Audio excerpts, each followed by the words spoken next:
Hello, hello, hello. Welcome to the impromptu stream. Because we're sitting around doing DnD prep tonight, so I thought, hey, maybe we'll invite some creative minds to help us brainstorm. If you're one of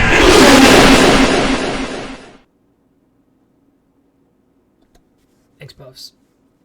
How are you doing? Sniping that first even on an off day. Look at you. It's really loud. Ooh, I'm turning it down. Okay. Yeah, how's it going? Hola, hola. How's it hanging? How's life? Welcome to stream, everybody. I'm the ADHD dad. I'm a dad who has ADHD, who really likes to play D&D. And we're doing D&D stuff tonight. I need to fix my category, though, because this one has 3 viewers. Feels like not what I want the right category to be.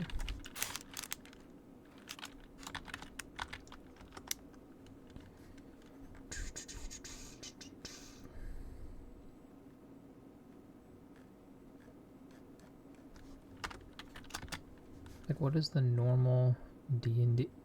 Oh, there it is. How did I don't know which one I was on. That was weird. That's better. Oh, hola. Tonight we've got D&D and bad decisions.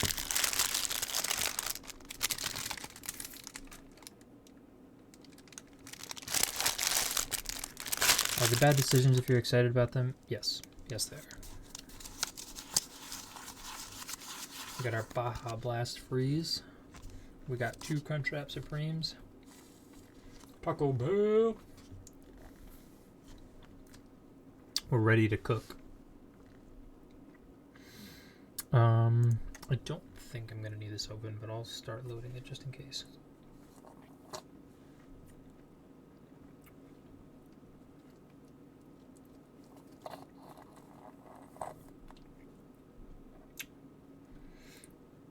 But how you been? You come in, you say first, and then you disappear all the time. I feel like I have no idea how your life is. What's new? What's happening? What's got you filled with joy right now?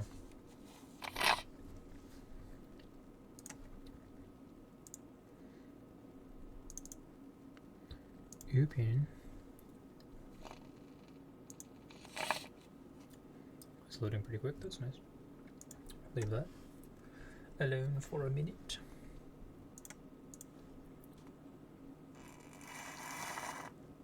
Oh, it's lagging now.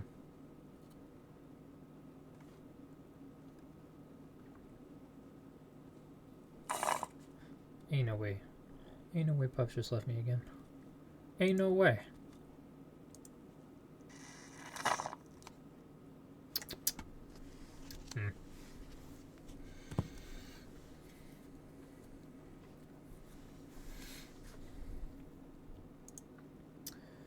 Okay. Oh, no, he's writing a long message. Okay. I'm still here. Hey, man. Sorry, I've just got so much PTSD from all the abandonment from you. I'm kidding. I'm kidding. It's just a joke. I've been playing with friends most of the time. You're alive, so I come in for first, then say, oh, I'll come back later when I'm off with my friends. But then it's just at 11:30. And that's when I'm not like, yeah, that checks out. No, I am glad that you are spending time with friends. That is infinitely more important than spending time with me. Not in any kind of like putting myself down kind of way. Like I'm a random guy on the internet. Like you don't really get to interact with me. Got nothing else to do tonight. Sick. You can check out what my players have cooked up and what we're gonna cook up for them. Yeah.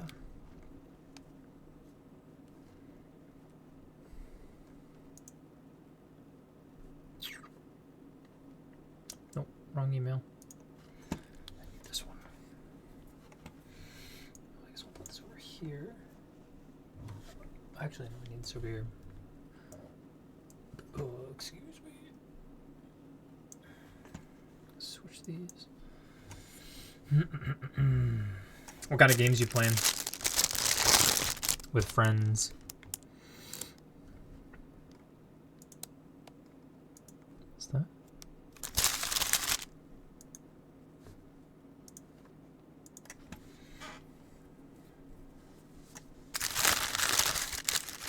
Rainbow Six.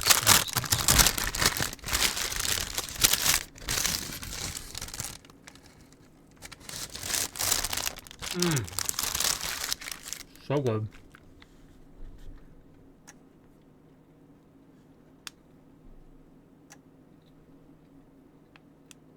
Okay. Ooh, and Rocket League. Oh.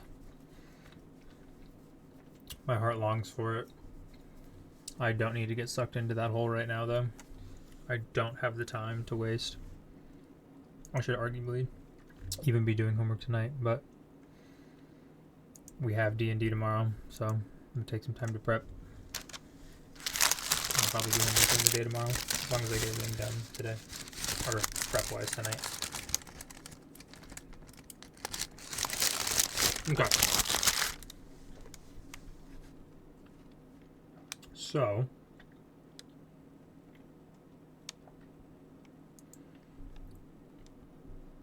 these are my PCs.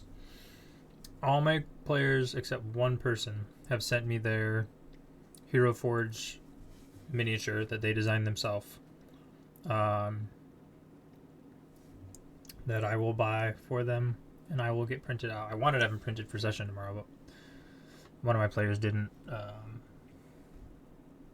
didn't finish it yet, and it's been a busy week anyway. So roll a d20 and get a 15 or higher for me to follow.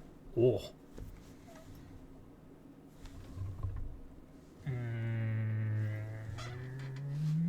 Where's my dice? On the other side of this wall. What's up, Pilot Boy? 1, 2, 3, 4, 5, 6, 7, 8, 9.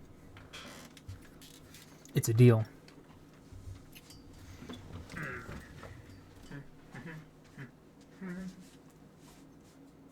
Where's my new ones? Where's my new ones? In here? I think so. Oh yeah. Oh yeah. Oh yeah. Oh yeah. Oh yeah. Oh yeah. Okay. So.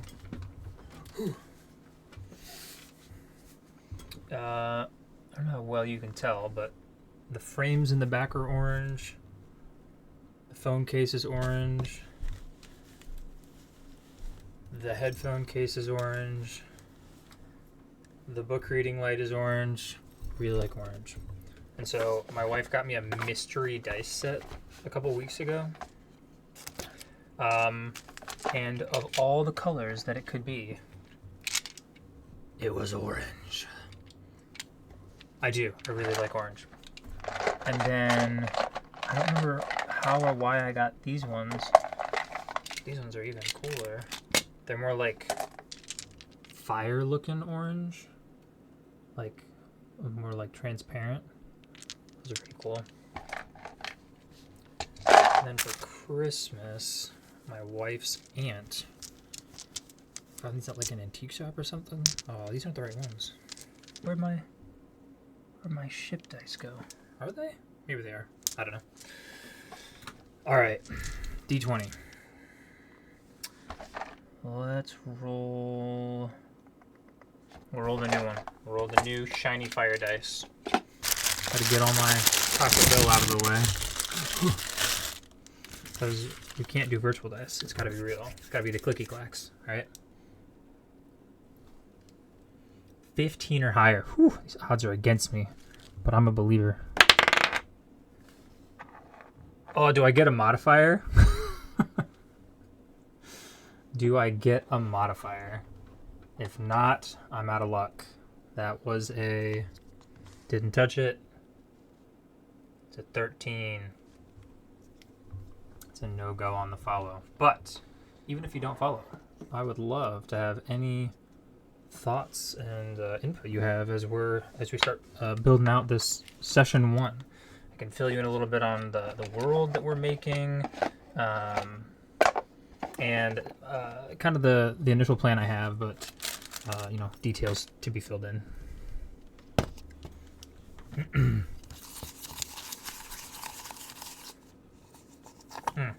No modifier. Rip. It must be a level 1. Level 1 wizard with no bonus to strength. Okay. Also, hey man, I appreciate that. Very kind of you. I also appreciate you just coming in and rocking the D&D theme off the bat.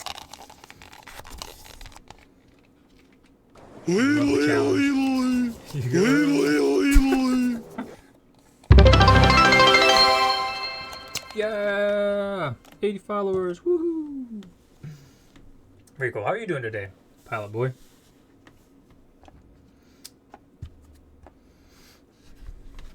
First question, well, so that, and second, I guess, is why is your name Pilot Boy? I always like to know why people pick their names. Give the man a dad joke. Oh my gosh, you're right. Where's my dad? This whole room is such a mess because the basement's getting redone right now. Where is my dad joke book? Where's my dad joke book? It's been so long since I've been a follower. I didn't even think about it. Thanks, Puffs. Wherefore art thou, dad joke book? If I can find one, I can always look it up online, but that's the whole point of the book, right? I don't know. Good, good. Glad to hear it, man. Welcome to the stream.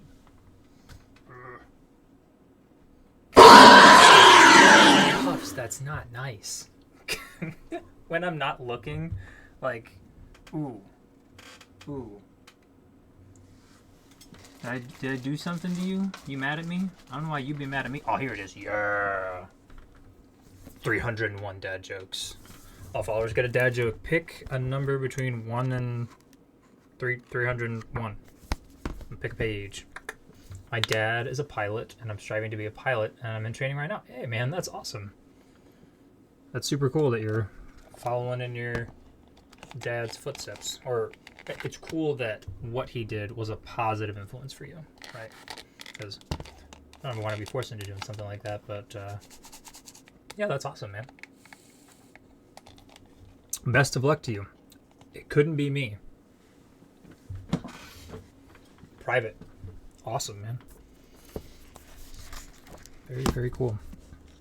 I presume you're also a D&D fan, as you found your way here. I like planes. Yeah. Pick a number. 1 to 301.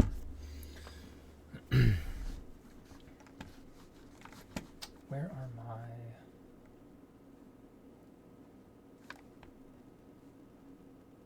I think they're here. Pull this over here.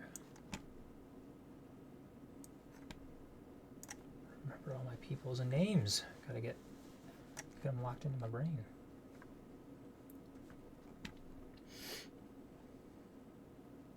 I don't know how they fly or anything. They just look cool. Fair, fair. Okay, so this halfling barbarian we've got right here is Bluebell Tumbleweed. I really, really like the 2024 rules and how they change the way that skill points get allocated so that they're not tied to a race. So then you can actually be a halfling barbarian instead of being stuck being a halfling rogue or fighter pretty much all the time because they're all dex based. And many, many other things like that. So this is the first time I'm playing 2024 rules, or at least some of 2024's rules, and I'm really excited with just some of the combos that my players have picked. Like, it's super cool.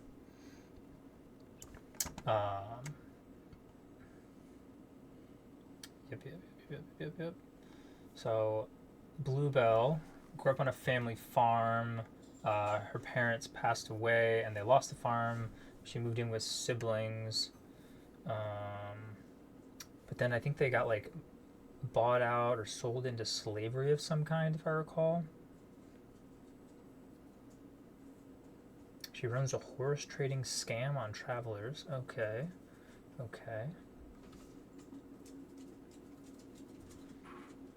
That's my dog. She snores like a freight train is her one quirk. I guess I put this over here. We can look at it. There's no reason to hog it. Boop. Ah! Stop covering the... No! Just want part of the screen. Cut it out. No, I can't. I can only do one or the other. That's fine. We'll just stick it back in there. We'll go back and forth. Well, anyway, so this is Bluebell. I have my players make their own miniatures, and I have a 3D printer. And one of my favorite parts of the game, for sure, is the physical, tangible pieces. Next up, this is my wife's character, and she is playing Kayleen Adair. This is her AI-generated image. It's like, geez, that is one badass half-orc monk. Half-orc, human-leaning is the other half. So she thinks she's the only sibling in her family with purple skin.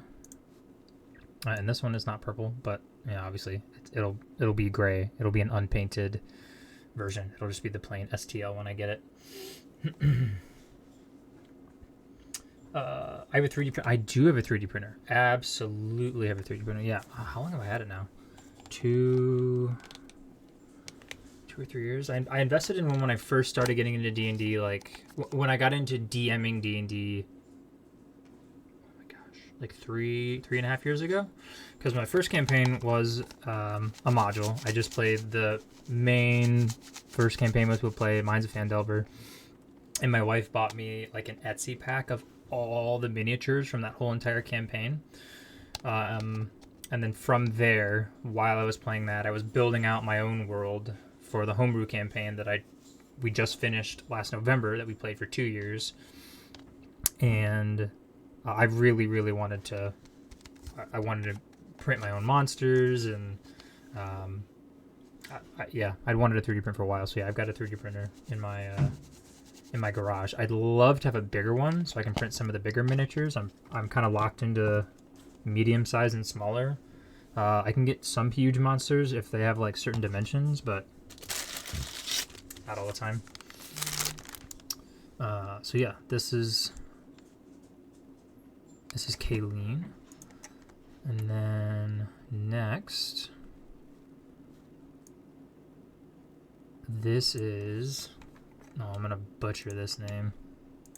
This is Kotori Vishek. And Kotori's story is that he is from an alternate dimension. He's not from this world. And in the world that he lives in, magic works different. And so he's playing an artificer, and he's like learning how magic works in this world, and his main goal is to try to get back where he came from, but he doesn't know how he got here, and this world seems not to have the tools and resources he needs. And he got sent here as like a 7-year-old child and was adopted by some dwarves. Sorry for the noise. My wife is laying down floor on the other side of my basement right now.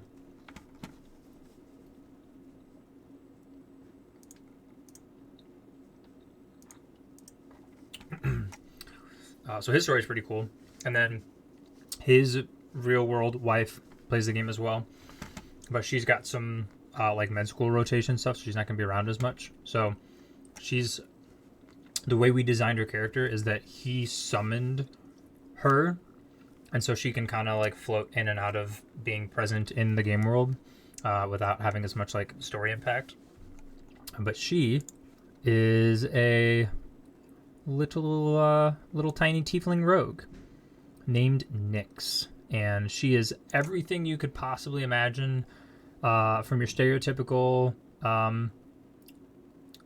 devil rogue child. Just trusts no one and likes stealing things, and is one of the harder PCs to play with. So it's kind of nice that maybe they won't be here as often, but that's okay. We'll roleplay it. Cool looking character though. It's funny to me that these both made sitting miniatures though. Like, be interesting putting them out on the table. And then we've got Makayo, I believe, if I remember correctly. Makayo Olakanu. Goes by Thunder Dream.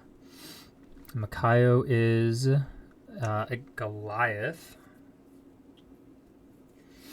with draconian eyes and a draconian scepter with a storm giant orb embedded in the center of it. You can see it just there.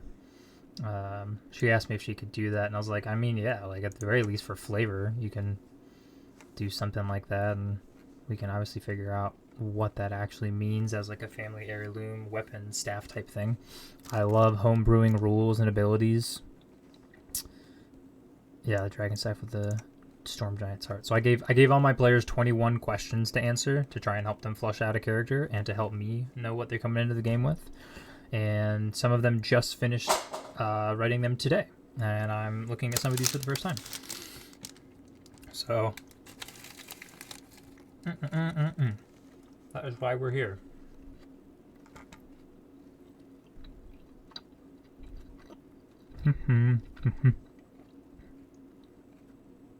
Okay, so we can go through some of the characters as we talk about how the story's going to lean. But here's the premise. Here's the world that we're living in. And here's kind of the opening that I'm thinking about. So in the homebrew world I created, a civilization of people escaped a tyrannical, I always forget the word for like evil religious group. Like, it's not tyranny, it'd be, I do this every time. Anyway, they escaped the country and they landed on this new land that they call Teraneo, which obviously just directly translates to New Earth.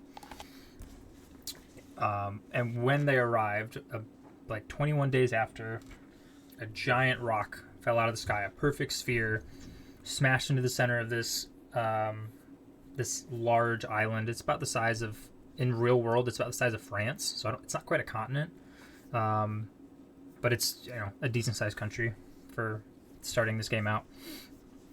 And it shot 8 fissures through the land. I wonder if my map is done loading. Yeah, there it is. Here is Teraneo that I've been building in GIMP. I've got the borders and I think all the, well, much of the water, rivers, lakes, and such. And then I started building the mountains in the north. This lower right half is going to be forest, and the lower left is going to be like a forest moving into swamp predominantly. So I still need to add that terrain, but I wanted to be a little more open-handed with it, because they're going to start here in the middle, and then they, as an adventuring party, are going to decide where do they want to go, which one of these pie slices, and then as they decide, then we will build the world together. So anyway, so this rock smashes into the ground, creates these 8 fissures that shoot through the land. The black lines are the fissures, just endless pit leading into the ground. And then this large rock has 8 smaller rocks that are orbiting it with a slight tint or glow to them. And these people that come and land here and settle this new world for themselves, they deem this thing to be called the Octogen, and they find out these 8 different orbs, or this thing is some kind of celestial body, and it has power that is incomprehensible, but it grants a gift to 8 individuals that are each related to some kind of domain or kind of like a limb of the Octogen. And so there is, I'm gonna go find our notes. There's life and death. Let's see, Teraneo. Ooh, thanks for the hydrate. Is this my first? No, this will be my 3rd campaign. So the first campaign I DM'd was Mines of Fandelver. I guess that was a pre-built mod, like, you know, just the pre-built module. That was my first hand at it, and then that took probably about a year to play through, and then we went right from that into the homebrew world that I had started creating, and we played that campaign for 2.5 years, and then we just finished that campaign at like level 10 or 11, and it felt like it had an organic ending, and there was just some things that I kind of messed up, and a lot of things I learned. And so this will be my 3rd time running a campaign. Yeah. Where is... Oh, here we go. Yeah. So the domains are life, death, order, chaos, the natural, the unnatural, and the knowledge and instinct. And then they have like subdivisions or things that kind of explain what they are. And so these 8 different individuals, they were all given this gift that doesn't have a power that you could call upon necessarily, but manifested in different ways, showing this like innate power that resides but can't be called upon. It just happens sometimes. Okay, I'm DMing my first campaign soon. Do I have any tips? Oh boy. Such a good question. First of all, you are doing an awesome thing.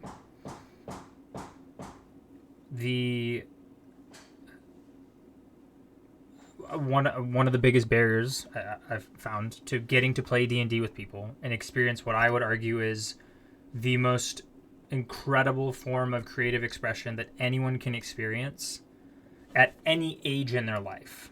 Like, this is just good for everybody. It's such a great place to build friendships and camaraderie and be creative and just dive into a world and be something else. And it doesn't have to be like escapism. It doesn't have to be something you're like running from.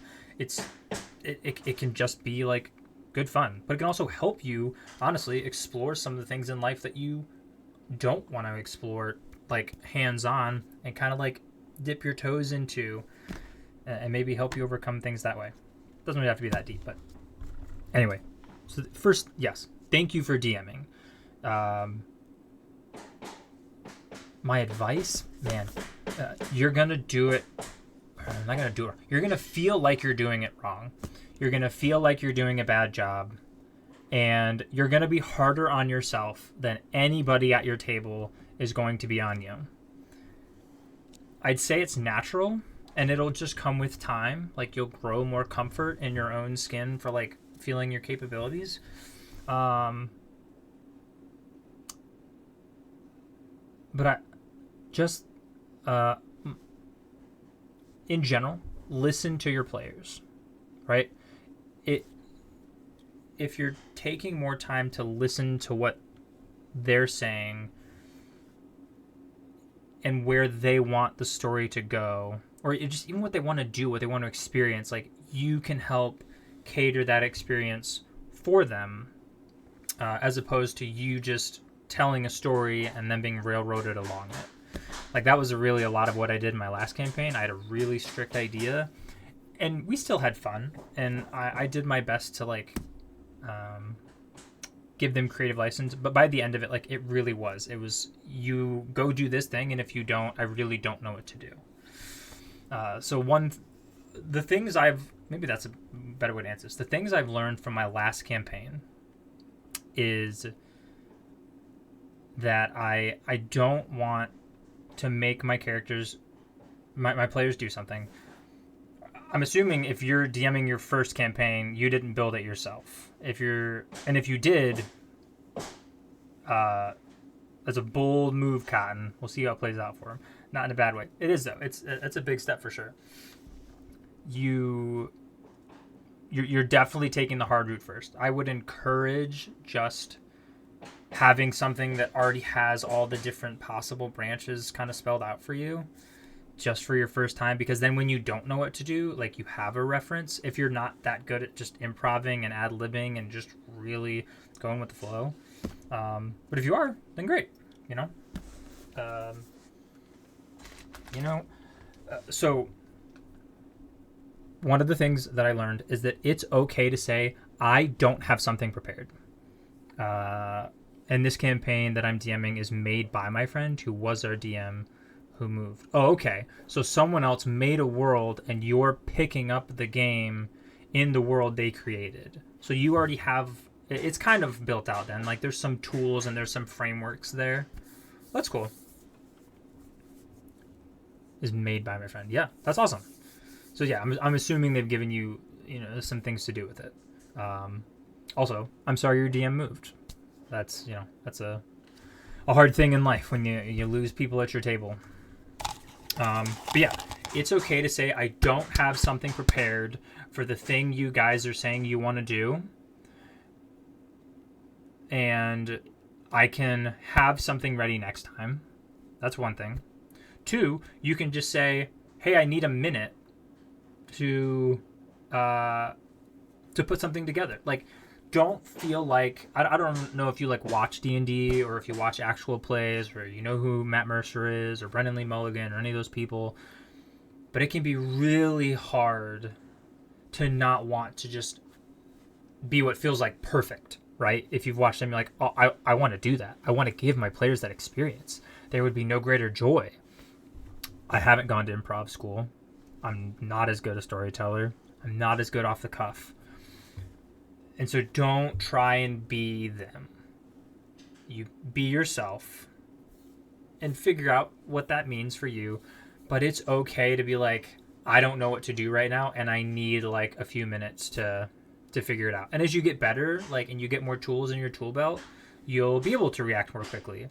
But until you do get that comfort, until you do have those like, yeah, just tools to know, oh, like I'm in this situation, I can throw this thing down, and it might give me time to think about something, or it's just a good reaction to the situation. Like this is a good kind of formula for a dungeon or things like that.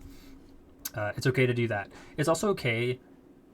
I love Legends of Antris, dude. There's nothing in my life that makes me laugh harder than Legends of Antris. If you're in my Discord, there's a channel for D&D, and I think there's only 2 videos posted in there, and I think both of them are Legends of Antris. They are hysterical. I love them. So good.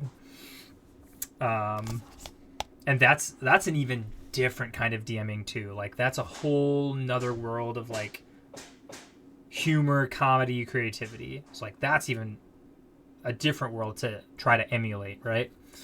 So yeah, it's okay to retcon things. I think would be another thing that I would encourage you. Like if you say something last session and you realize it doesn't make sense and it doesn't line up and it doesn't break things like so much, you'd be like, hey, like I need to change this. I said this, but I meant this, or after we did this thing, this makes more sense.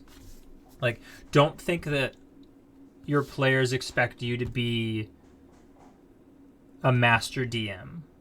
You do your best. And if there is someone at your table who's treating you that way, then that's on them. That's not on you. Especially if it's your first time DMing. Like, they need to have realistic expectations, and you of yourself. But just have fun. Like, it sounds like the silly cliche, but like really and truly, just have fun. And find out what kind of game your players want to play. Like, are they a combat-focused group? Do they really want to fight all the stuff? Do they really like the idea of a narrative more? Do they like puzzles? And usually you're not going to find a group that all has the same interests. Like, you're going to find out that this person likes this and this person likes this and figure out how to blend them together. But yeah, if your players are having fun, like, you're truly doing everything you need to do. You don't have to know all the rules. You don't have to be perfect at knowing all the rolls that need to happen for every monster and every spell. You know, you just have fun. Now, those are good things to learn over time, certainly, so that you can keep the game moving at a reasonable pace. And in combat, I would say it's good to have at least like a card. I don't know if you're doing it digitally or if you're doing it in person, but like, you know, just like a little monster card to show you, what your monsters do. Because your players are already going to potentially bog down your combat. And so it is important and helpful if you come as prepared as you can for fights, just to keep it moving. So like, for example, let's see.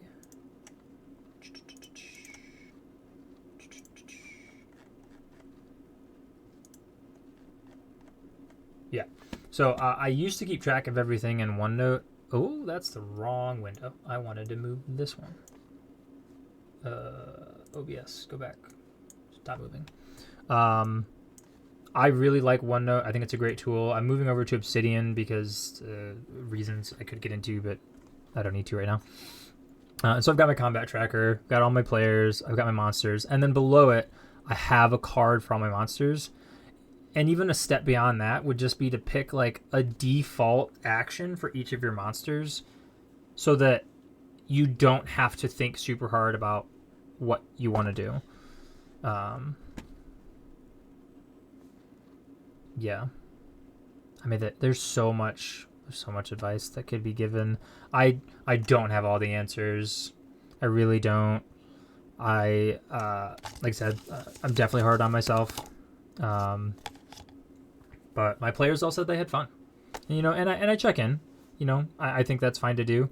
check in periodically, see how the table's feeling about things. Do they like the direction? Do they like how things are going? Are there things they would like to change? But rule of cool, man. Rule of cool is my best friend, right? Like, your players want to do something, 9 times out of 10, let them try. Let them roll for it. And if it fails, have a reasonable consequence. They don't need to die. Like, you know, but like, they want to do the silly thing, let them do the silly thing. It just, that's what makes the game fun, right? Don't feel like you have to so strictly adhere to the rules of the game. Just go with it. So sorry, that was a lot of word vomit, and I have ADHD, so I don't really keep thoughts together well, you know, based on my name. But when I found D&D about 6 years ago, it was easily the, hey, this is for you too, Puffs. You go play D&D. I'm answering his questions, but I know you're here, Sassy, and I don't want to hear it from you. You've abandoned me so much.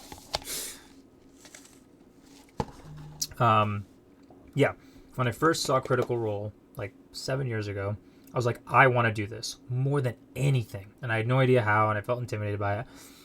And then thankfully, one of my friends invited me to a group, a game he was playing where one of their players left and they needed someone to fill in. And I got to play that game for 2 years. And towards the end of it, I ran a one-shot that I had built for people that were just coming to my house for game nights, just to play board games and hang out. And everybody loved it and was like, I need more. And I was like, okay, I guess I'm DMing. And so I didn't know anything. I just bought the books and I just jumped in, and it is the thing I look forward to more than anything else in a week. I love getting to play D&D every other week now. But welcome. You're welcome here.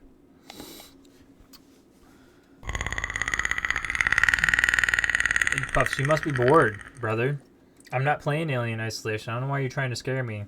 That one's really bad in-game. That scares the tar out of me when I'm playing Alien Isolation, but it's not as bad right now.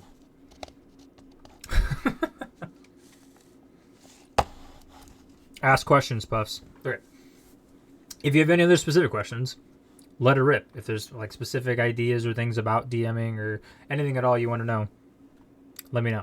But so we're gonna jump back in. So we talked about the 8 figures. So every 60 years, the Octogen chooses a new vessel to bestow the gift upon.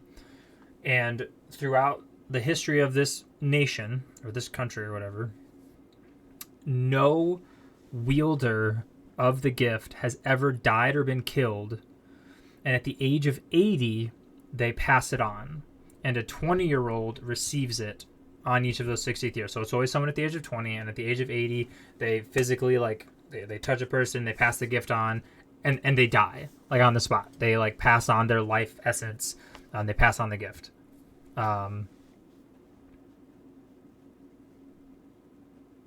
Do they have to die? I might retcon that. At the age of 80, they pass it, though. But either way, no one's ever been killed. And so the beginning of this story, I'll make sure I'm not talking too loud because my wife might be listening. Probably not. It is going to be the 5th festival of this passing of the gift, and it is called the Ritual of Inheritance.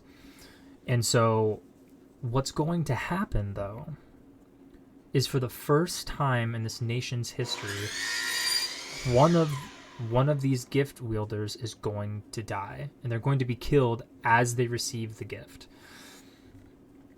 And my current plan is that the gift wielder is going to be the person who wields the gift of death. Hydrate. Thanks, Puffs. Appreciate that. And so what's going to happen is it's going to sever the connection that people in the world have with death as it naturally occurs. I forgot. There's a sound. No, you're good, man. Yeah, and so where people would normally just pass on to the afterlife, there's going to be this cutting of the connection, and something else is going to happen to people's souls that very, very, very, very, very few people will actually understand or have contact with, because it happens outside of the material plane. And so that's going to be kind of like the main conflict. It's going to happen right off the rip. Now, what I think makes sense is to have one of my players have a family member or a sibling that is going to be a part of this group or this cult that carries out this assassination. And I think that they will... I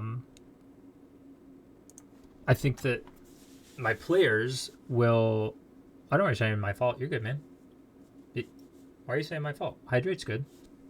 I need to hydrate. Got a big bottle of water for it. Yeah, so there'll be some kind of identifier, like a tattoo or just something about their presence that will like tip off the players that that's happening, or maybe they'll like see them as they're running away and see that it's their sibling. And so we're gonna plant in this kind of like BBEG arc a direct connection from one player to a sibling, and so then they can choose if they're going to pursue them right away, or if it's even going to be possible to, because the parties, the reason that they're adventuring together is they all have just met and been friends, growing up as children, meeting at this festival that happens annually called the Octogenesis, and where they just gather around this celestial body, the Octogen, and they tell a story of how their people came to be here, what they've escaped, and remembering the history, our past, so that we don't have to relive it in our future, kind of vibe. And so yeah, meeting here every year. They all decided at the age of 20 they were all going to leave together, and they were going to go out and adventuring and explore the world. So that's their current primary motivation, and they all have their own personal goals, which they've put in here, like Makayo, their personal goal says, though it scares them deep down, they want to master their sorcery. A big part of why they haven't decided on if it's a curse yet is because they don't believe they're worthy of the magic they possess and struggle in believing they have the strength to wield it. Okay, so they're going to be moving about trying to encounter people that can help them understand their magic in the world. All right. Let's see. What did they say? Her goals are very material. She wants money or a steady way to make money so she can support herself or her siblings. She'll probably undergo some character development along the way, but that's not what she's here for. All right. Sounds good. So they're going to be doing kind of like bounty board jobs, probably trying to make some money and some coin. I don't think everybody's on board for. Like, we're exploring the world and the ways that has to occur. We know that Kotori is trying to get back to his homeworld, so he's also going to be doing some like exploring magic in the world vibes. I don't think they answered this question. Yeah, I don't know theirs yet. Kayleen said they want to prove themselves, help people, be a protector, and to feel healed and whole. Okay. No! Type... I don't... It's annoying to me that keeps breaking. I don't really know why. Let me know if this is also broken.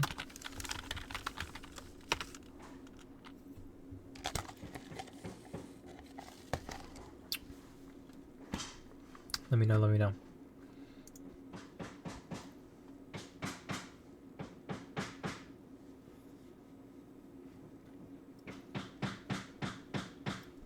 Also, sorry for all the annoyingness of trying to do that and it just not working.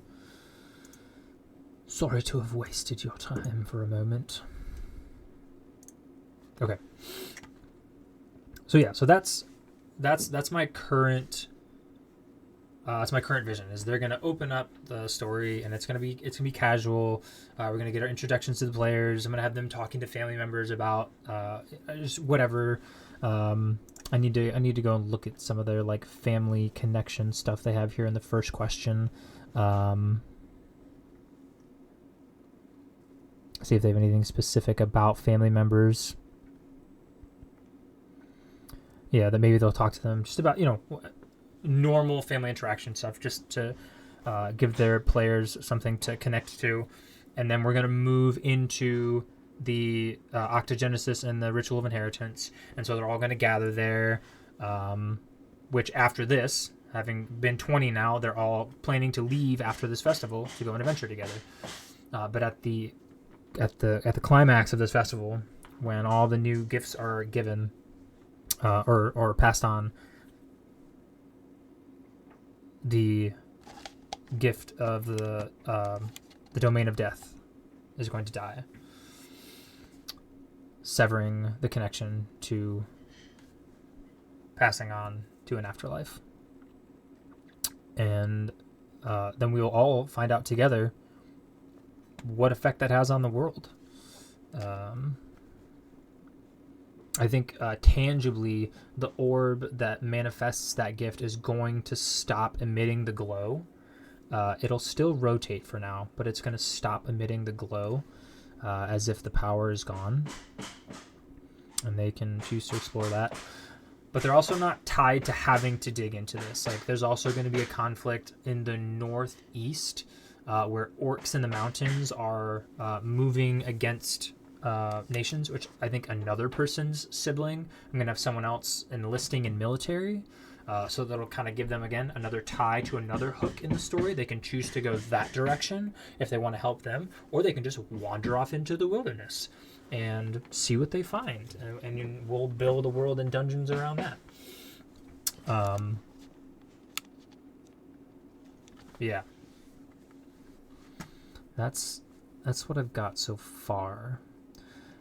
And I think it would definitely be interesting for Kayleen to have a sibling that's a part of the cult, because Kayleen is supposed to be part of a group called the Kaelocta, founded of the Convergence of the Eight Pillars, and they are, I believe I recall seeing that they were defenders of the city, guardians and protectors. Born in Kaelocta, she's the youngest of her family, carrying a legacy heavier than hers.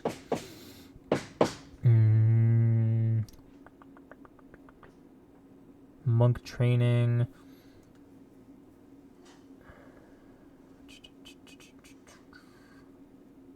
Training with her family's women. A small defensive drill against her older sibling and cousins. Okay. Oh, I did know about this, yep. She lost a friend on a scouting mission. So yeah, they're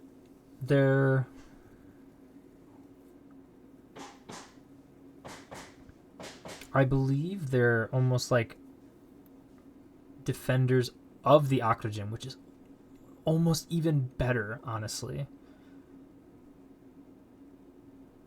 Because if they're all supposed to be defenders of this of this celestial creature without a face or eyes or mouth or anything, it's literally just a floating rock that has granted gifts. Yeah, for one of her sisters, which I don't think she's named any, but she has a number. So we can have her. We'll have her talk to one of her siblings off the rip.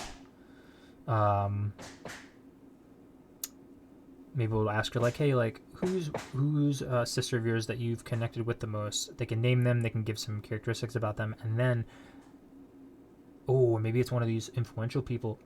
Ooh.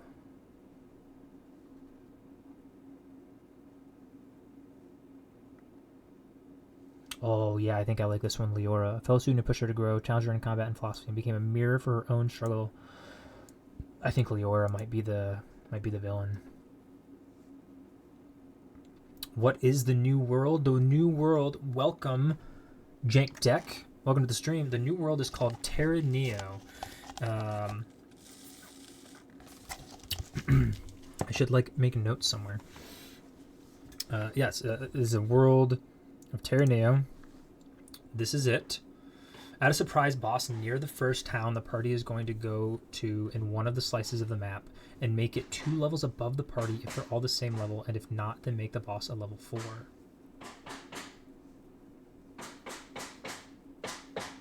Okay. Okay. I like that. So we've got session 1. First town has a boss that is over leveled. Will party engage or avoid? Yeah, we can flesh that out more for sure. I like that though. Thanks for that. Thank you. So yeah, this is Teraneo, and our session 1, we are going to be starting at something called the Ritual of Inheritance, where this celestial body, which has bestowed gifts embodying 8 different domains, those of life, death, order, chaos, the natural, the unnatural, and knowledge and instinct, are going to be given to the new wielder of the gift. But in doing so, one of those wielders is going to be killed, severing the connection to that, and it's going to be the person who wields the gift of death, and it's going to change the way that souls pass on to the afterlife, and unbeknownst to them, there's going to be a thing that is collecting those souls outside of the visibility of the natural world, just to test for the party. No, I love that. I love a good test. I will definitely present them a challenge.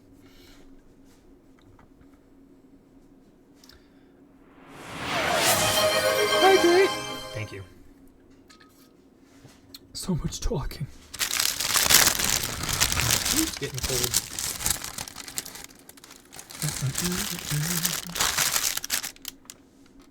So we were talking about, so that's going to be the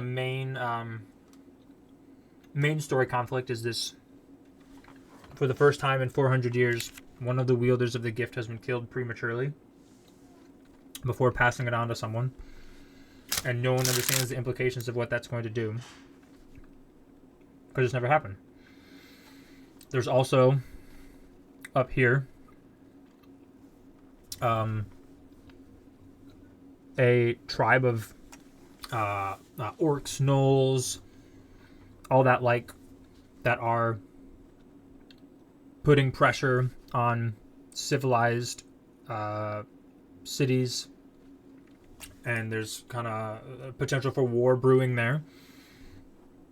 So one of my characters will have a sibling who is going to enlist in the military to go fight in that war, as they feel drawn to protect and serve. And I'd like to have a third conflict. I don't quite know what it is yet, and if it's going to be specifically character oriented, or if it's just another a world, kind of like a world event, to at least give them a direction to walk towards if they want a plot hook, something to put in their cheek.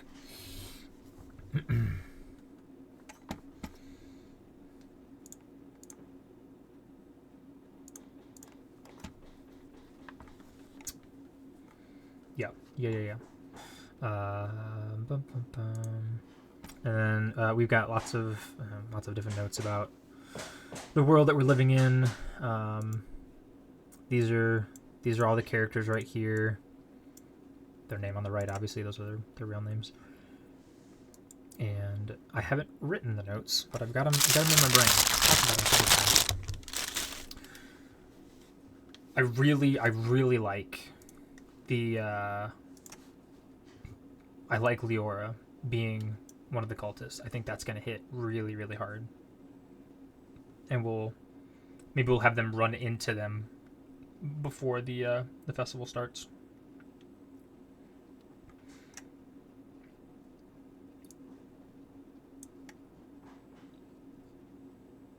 some of my players just filled these out today, and we're playing tomorrow, so I haven't had a whole lot of time to look at these, unfortunately.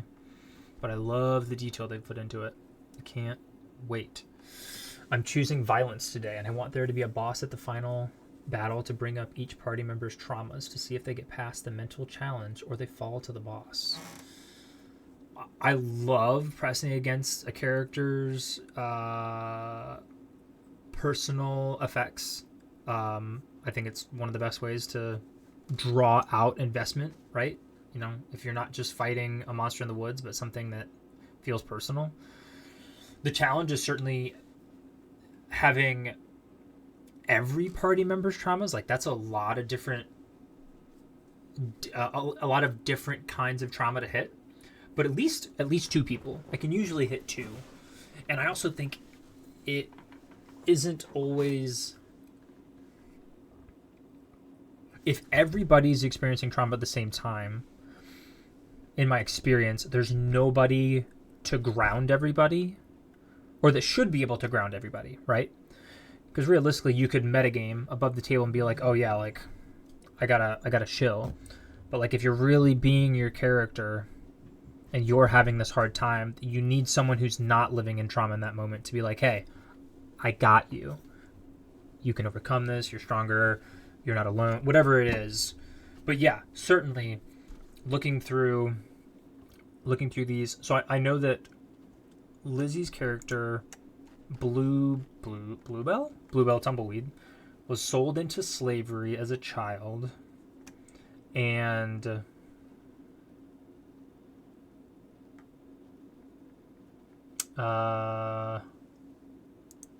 maybe it'll be Makayo. So Makayo, they live as they've got some good story stuff I need to dig through. She said they're guides, so they're nomadic, but they guide people through like dangerous areas. So, here we go. A negative childhood. A group was ambushed in the mountains by a large group of gnolls. Several travelers and guides were killed. So I think what's going to happen, I think they're going to run into some gnolls off the rip. If they go north, I'll have them face gnolls, because the majority of gnolls are in a more mountainous region. And so if they go anywhere in these like top 3 slices, I think I could realistically do gnolls. And then I would have them kidnapping children or something like that. I could definitely hit 2 people. Sounds like a better idea. Yeah, it's just a lot of things to do. I mean, if all players are really and truly like unique, and they've taken time to make their own person, like, that's a lot of different types of trauma to hit. Like, that's just hard to design. That'd be a really, really complex character. And at that point, well, that's your BBEG, honestly. If your big, bad, evil guy can hit all those traumas, like, that's solid. But I don't know that they need to meet that right away. It's possible. You could have them, like, brush by them, and obviously not, like, face off against them. But I don't think I know my characters well enough yet to know entirely what their like hurt and motivations are to concoct a BBEG that fits all of those things. Nor do I think that I have one. I think there's going to be a lot of different ones, which was, again, something very different from my last campaign. Is it was a very linear one villain kind of thing, and I really, really want intentionally to have 3 to 4 conflicts happening in this world at all times. Bigger scene conflicts that they can choose to engage in, but they can't do all of them. And so because they went here, this thing happened over here, and this is the consequence for not going to fix this problem. Maybe they had no reason to, but the world still is alive. The world is still moving and being affected by the choices that they or the world make. So, yeah, I think I like gnolls kidnapping children. That could definitely hit home for Makayo and Bluebell. if not that, my other character's definitely trickier to give any feeling to, because Nyx doesn't really care about anybody. Nyx was summoned by Kotori, and is basically glued to Kotori's side, never leaves, doesn't trust people, accidentally summoned by the Artificer, literally summoned from hell, just doesn't want to go back to hell. That's like most of Nyx's motivation. And Kotori's trying to get back to his world, so he's made friends with these other kids, but like that's always his motivation in the back of his mind. So it was certainly traumatic being ripped through a portal in another dimension and taken to this world where magic doesn't work the same. But I don't know how to do that one well yet either. That's a unique character engagement, I guess, that I'm gonna have to see how he plays that character more so.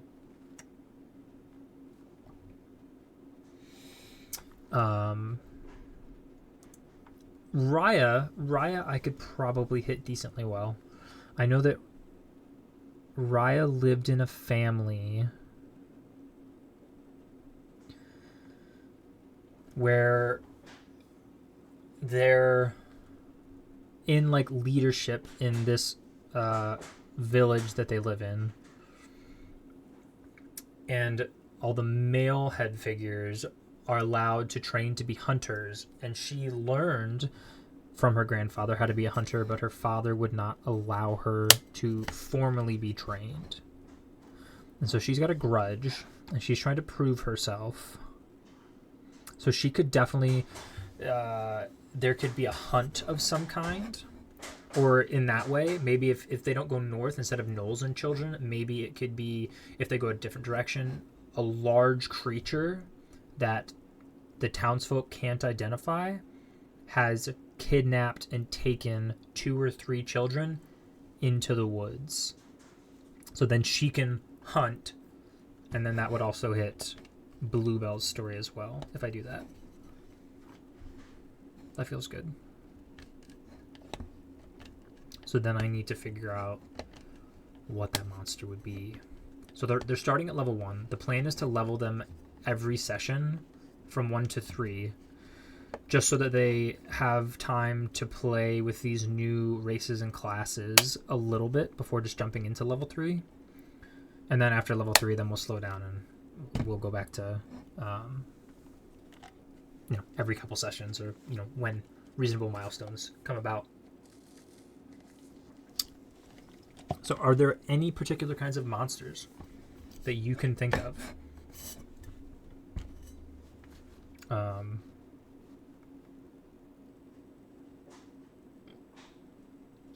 that would make sense for a hunt? It could be anything. It doesn't have to be a monster. It could be a creature. Like, could be an owlbear. Could be, it could be anything. And then after we figure that out, then from there we can discern, like, why did this creature take these children? If it was just like an animal, like, were they controlled? What happened? So we can flush that out, but I think we need our creature first. If they're going into the woods, it could just be an owlbear. It could be an owlbear that's been possessed or controlled by some evil druid in the woods, or witch. And if it's not, then it could be a pack of something else. Packer.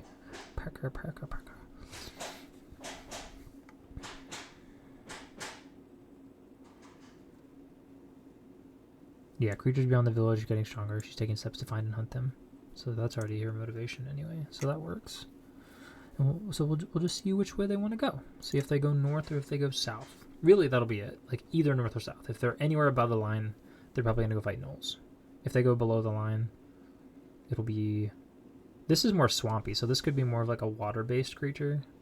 Maybe something's dragging them into the lake. A bounty board. Okay. Well, let's put some of this in writing. You've said so many things, we don't want to lose it.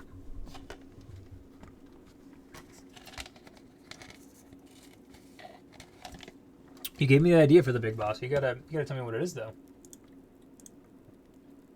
Or make it up. You know, whatever.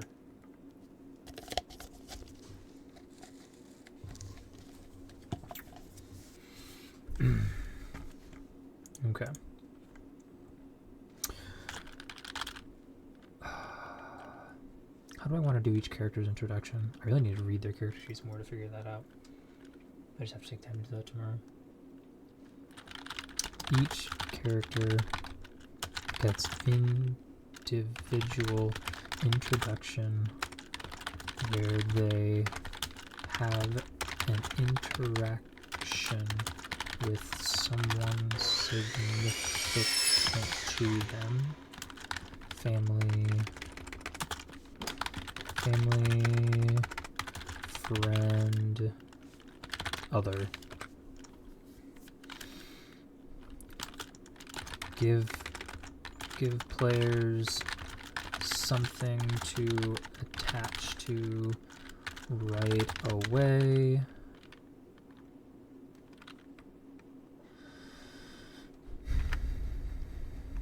We're saying that Kayleen's sister at the monastery. I don't know if I could call it. Maybe I'll just tell Kale Octa at, and we'll put sister in quotes because it's just a friend, but I think they're all called sisters. Kale Octa. What did we say their name was? Leora comes to finds Kayleen at the festival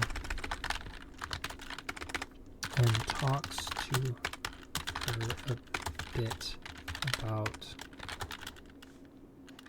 her plans for the future,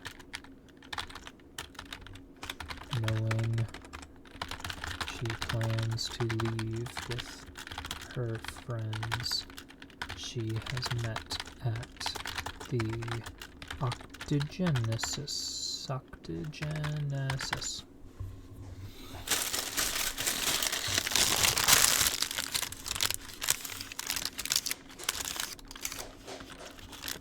Leora is part of the cult group that plots to kill the I've been saying gift. That's not the word I've used before. What have I called them? I'm trying to remember. Not the Deathless Lord.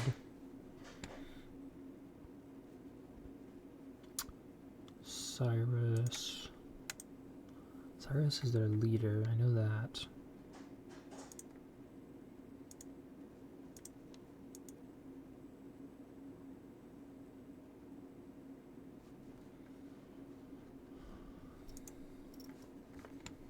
We only got one world. That's all we got. One world.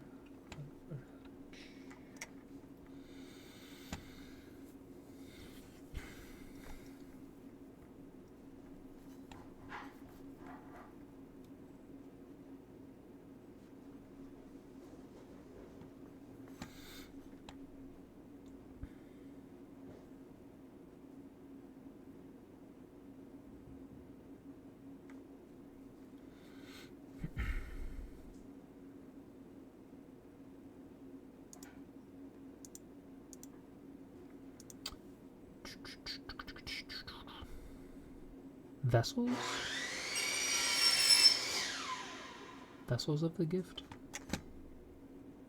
every 60 years because it's past at 80.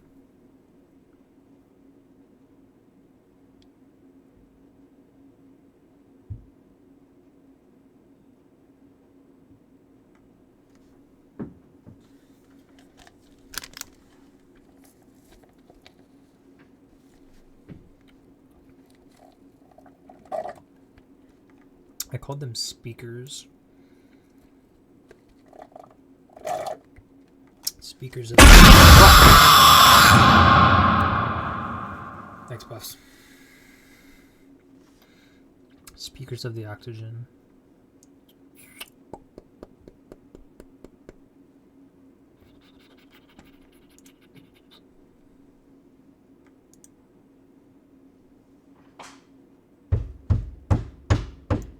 Is the 5th oxygen ritual of inheritance.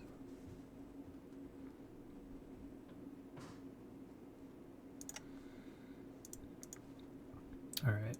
I think speaker is the word we're going with.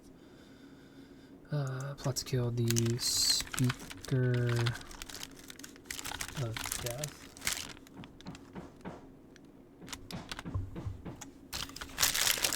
And then, who's got a sibling who's going to enlist in the military? I don't really have that many options, unfortunately. Like, he doesn't have any siblings. They all exist on a different plane.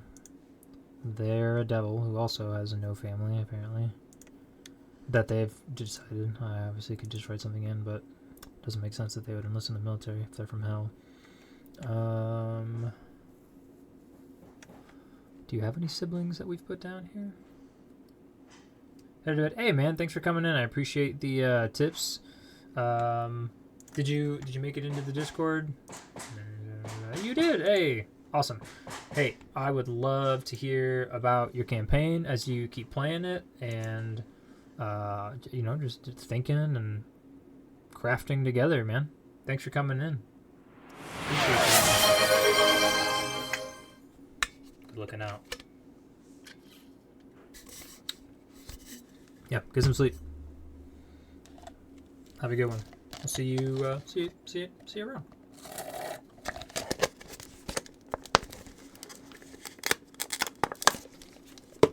Can't wait to hear how your first session goes.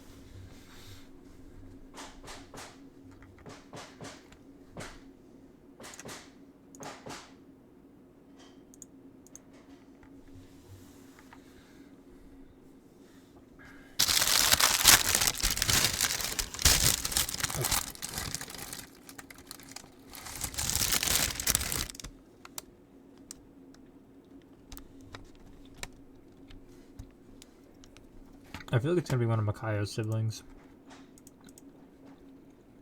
that's going to be leaving to join the military.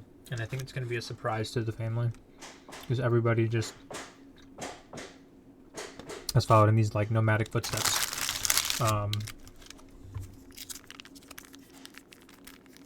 Yeah. So let's see what our options are here for...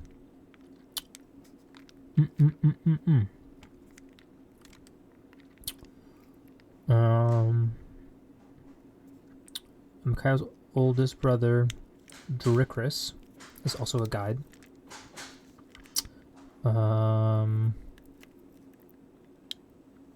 Second older brother, Agkin, is a scholar. I don't think it's him. I think it might be... I think Dricris is going to do it. Or the youngest. Apprenticing with a blacksmith shop. Maybe he wants to go make weapons for the front.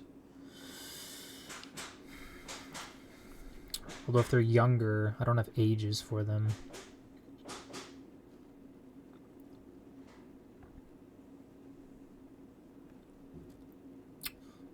Three older siblings. Wait. Oh, youngest older. They're all older than her. Okay, so no, it could be the youngest then. So it's either going to be Dricris or Agkin. Or sorry, Dricris or Xanoth. One of them is going to be leaving to go join the war against the orcs,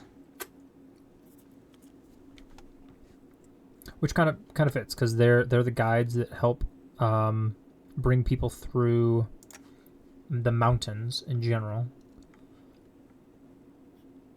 and help travelers find safe passage. And so this is maybe a threat that's just been growing over time. I think that works.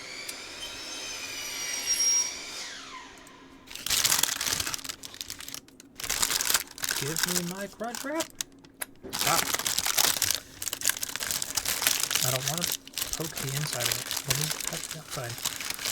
Keep just sticking my fingers in food.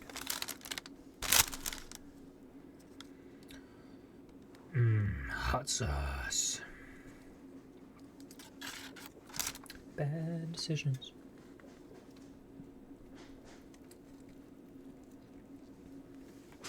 Woo! Chat. Will you marry me? Too bad. I'm already taken. Sorry. Spoken for. Forever.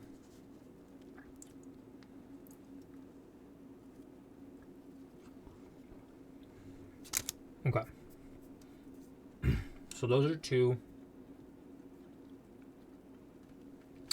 plot hooks we'll see.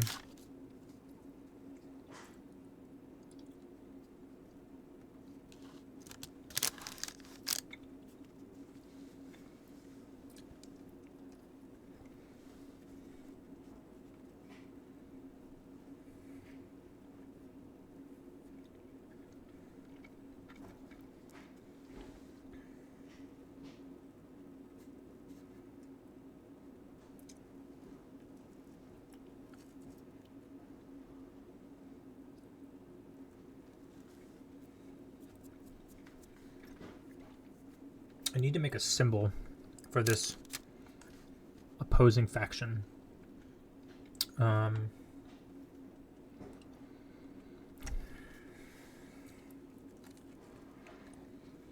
So they are a group who's working with an evil god by the name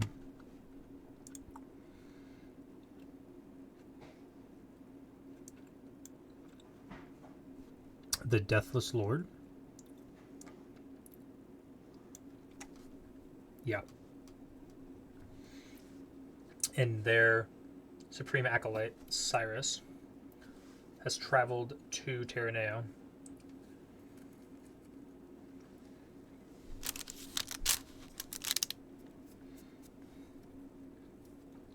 Amassing followers slowly over time.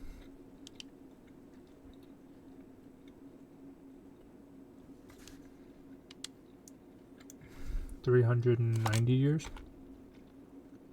There's 99 years. This will be year 400. Wait, no. Yeah. Yeah. No. Happens to 20. Happens every 60 years. It's been 299 years. This is the 5th ritual of inheritance.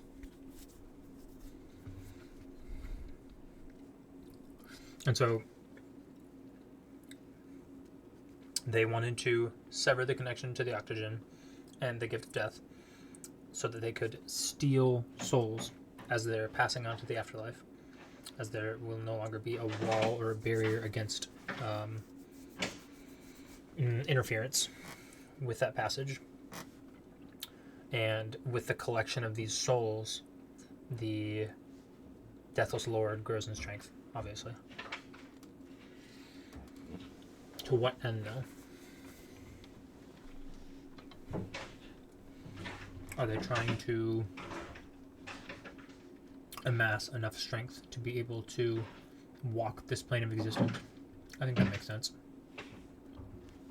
It's got to be a really long-term goal with multiple steps, though, because I don't want them to just do that. I don't want them to just chase after this thing. I want them to go explore the world, and I want them, as they do that, to get, like, breadcrumbs.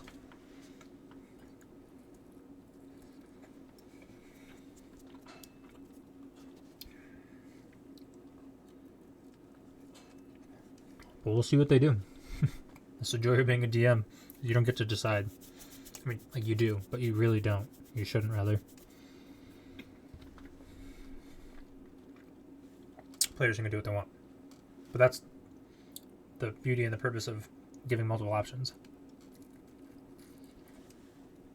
That people feel a direct tie to, right?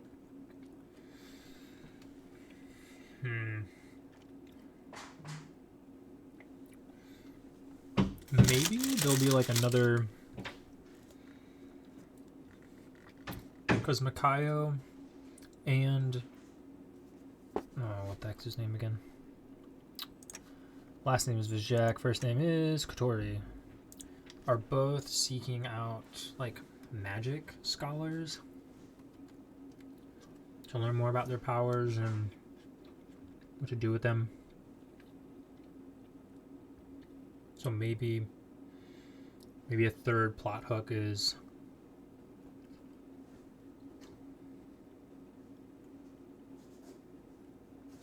an invitation to a grand opening of some kind of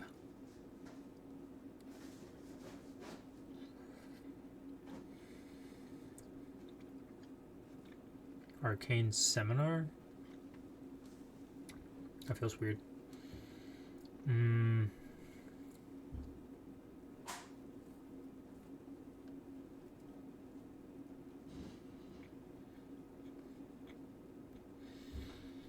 Because the only problem with those goals is, in my mind, it would be like a city that revolves around mastery of magic and arcane stuff, but that doesn't feel like something you should be able to do quickly. So then they just be stuck in the city doing what? Going to school? There's a whole other party of people with other motivations. So I need a different way for them to encounter, or if they do that, if they go to a city that's magically focused, there should also be reason to leave the city. Like they have to go. Well, that's not possible. I guess they could go there. They could be sent out on missions to discover magical artifacts.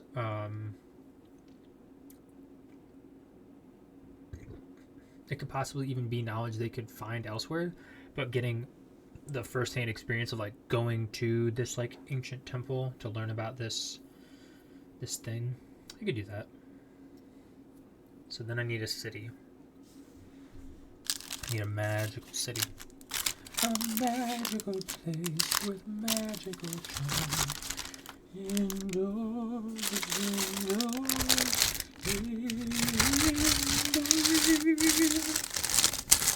Here's SpongeBob quote, ladies and gents.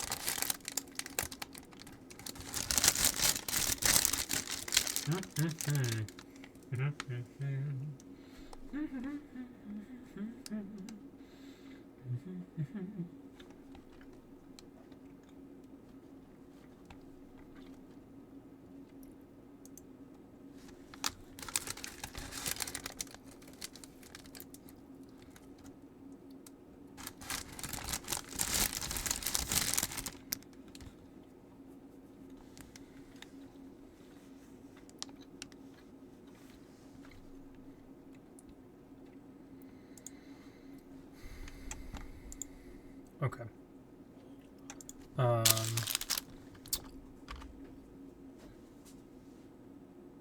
need assistance. You need assistance? Yes. With what? Moving the ceiling tiles.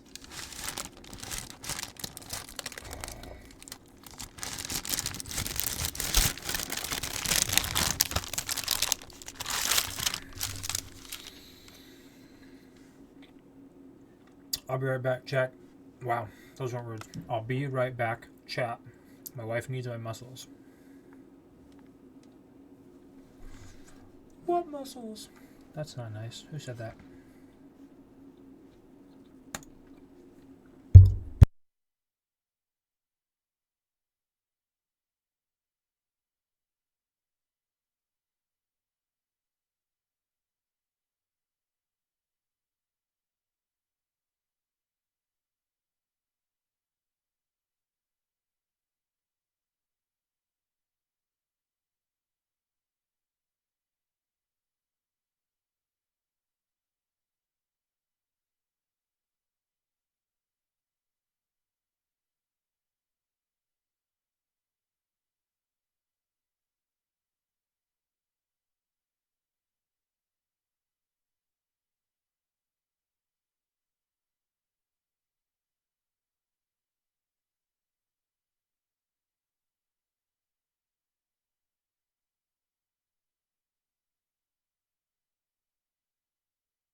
Oh, just kidding. Now we're back. So proud of myself for actually remembering to unmute myself. That's not what I wanted to do. Oh, I haven't been doing this whole time. Wasting my time. Wasting.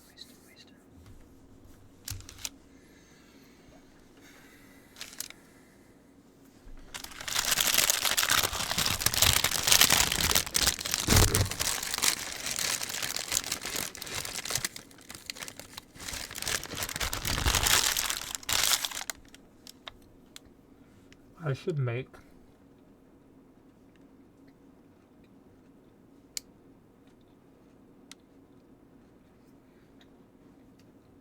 some kind of like public doc or something like that, so that people come in and like, what's your new world? Like, I can just give them a summary instead of repeating myself all over again. Because, well, I obviously don't mind talking about it. I think it's cool. It's a lot to talk about. It's all about to talk about.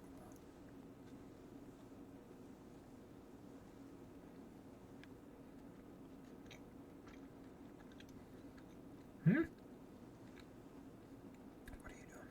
Stop that. Okay. We got 80 followers today. Yeah. So cool.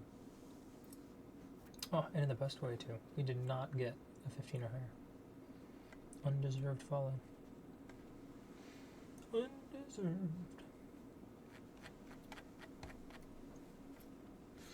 Okay. Anyway, I think the really young thing we need to push out now is like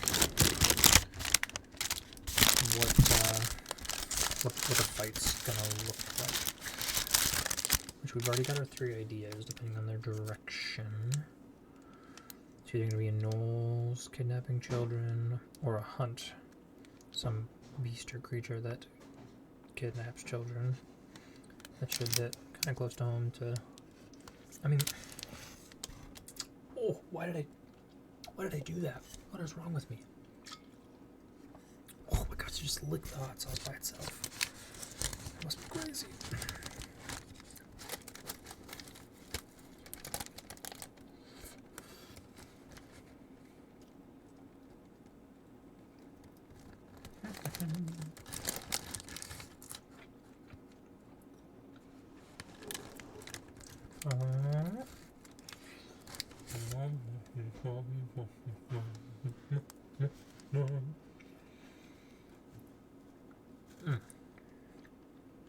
Oh, it's hot. Okay. Children being kidnapped isn't quite the same thing as being sold into slavery. I don't know if that's really going to impact Bluebell.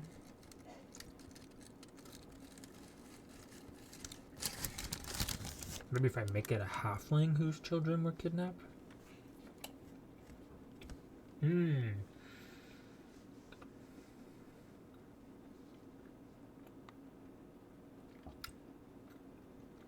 Buy a band of slave traders. You know, we could do that. If they go north, we could do that.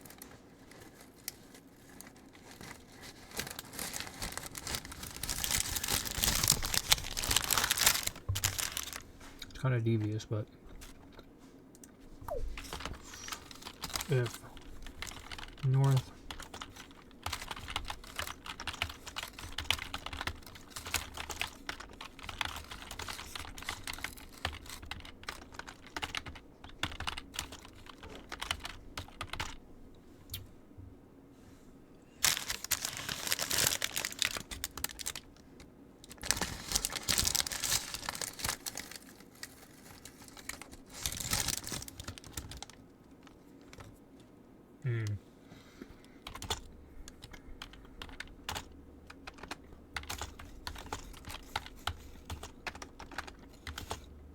they're led by an orc, maybe someone connected to the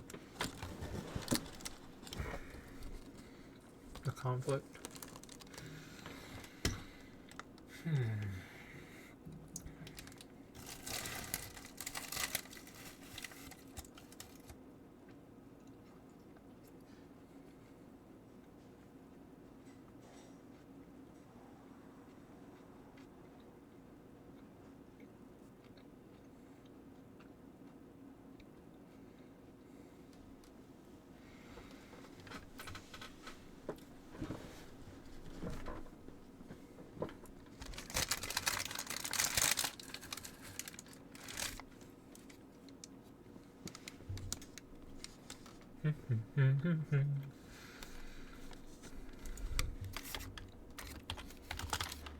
South.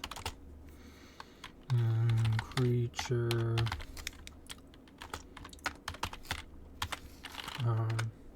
Kidnaps children into the wood. Track it and rescue.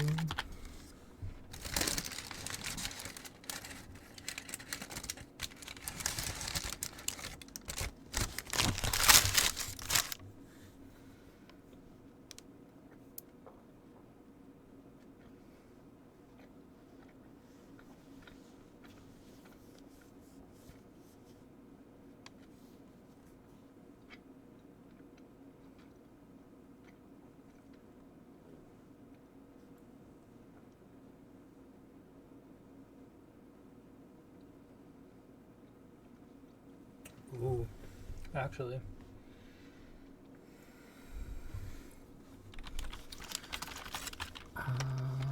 There lost its cubs and tries to replace them with halfling children. Children are unharmed, but Owlbear is protective of them. Might try to talk to convince Owlbear they are not hers. Or attack. I like that. Multiple motivations, multiple paths. That feels good. Knowles definitely doesn't feel as much like a... Well, I guess they could disguise themselves. They could be someone trying to purchase the children. They could leave like a secret... Maybe like a secret mission by night, or they can just attack them in broad daylight and take on the full force of the Knolls.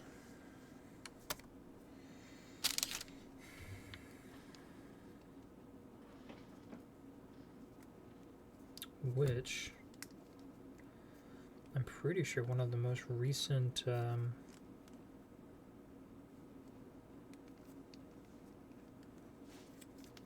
Loot Studio miniature groups was a bunch of Knolls. So maybe we'll do some really cool stuff with that, actually.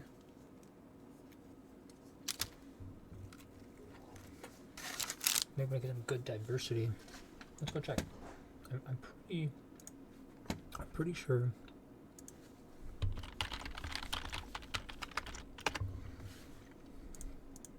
Loot Studios.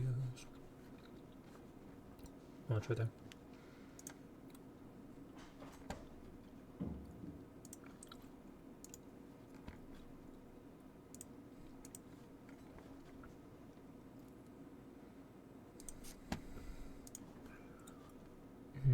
My loots.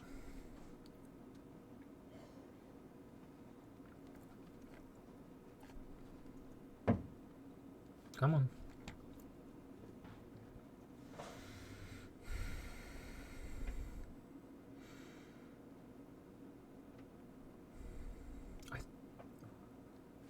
Oh, no, it wasn't Knolls, it was kobolds, which I could do. I could do kobolds instead.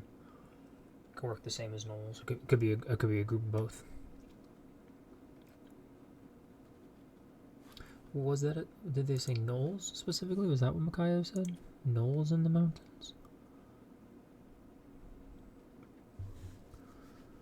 It was okay. It was Knolls. So, yeah, we could do like a mix of Knolls and kobolds then, and then we could get to play with our new minis.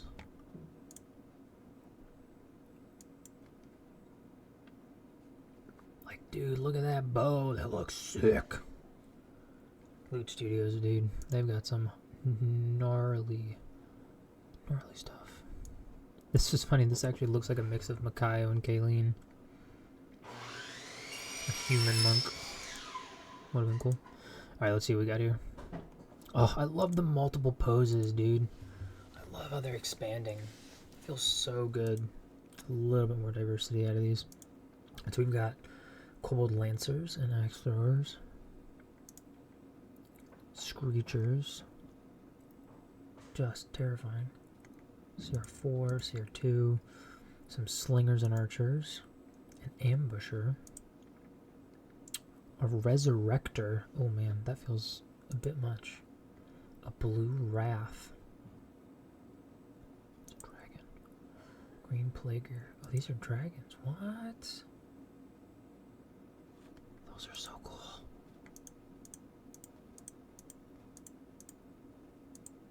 Modular layer. Oh my goodness, look at those. Wish I had that much resin and a big enough machine for it. Oh. Okay. So I think I could definitely print some lancers, some slingers, ambushers, and screechers, maybe? These other ones feel too big for sure. These CR2, 3, and 4 feel reasonable for my level 1 party, and obviously I can, you know, mix and match some players.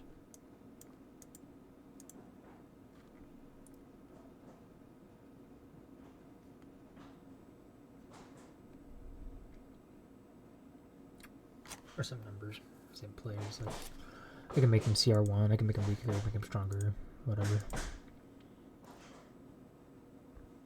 That feels good. Okay, so these are double poses. I haven't actually looked at this in the last month or two, because we haven't been playing DnD in a while.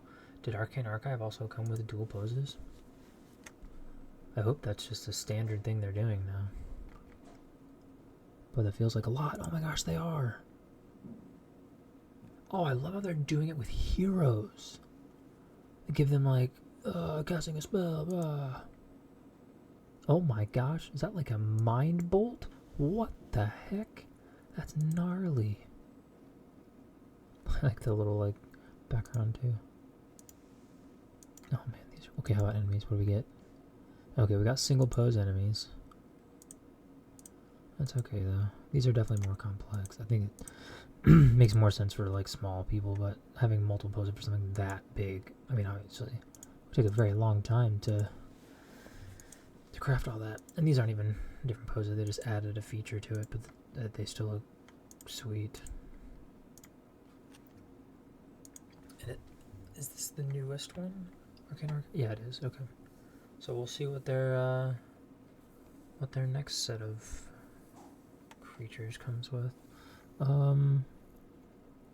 Let's find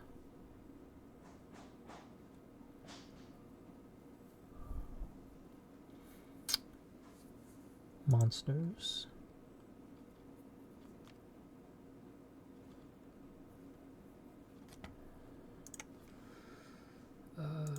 Let's see. Do they have any gnolls? That's a gnoll? Jeez. That's a big gnoll.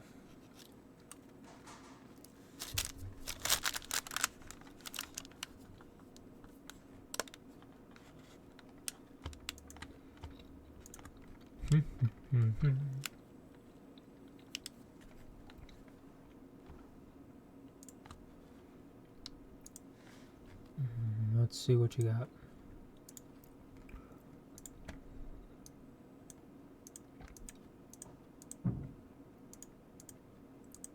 Which of these is a gnoll? Are you crazy? Is it a hero gnoll? Oh, it's a goblin. Oh, it is. Okay. I didn't realize they had no heroes. That's such a cool thing. Look at that. Oh my gosh.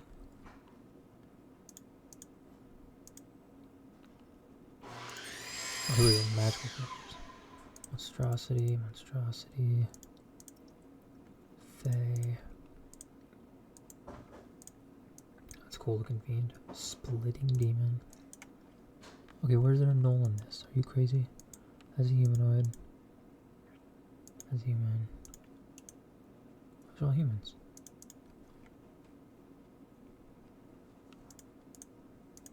Construct.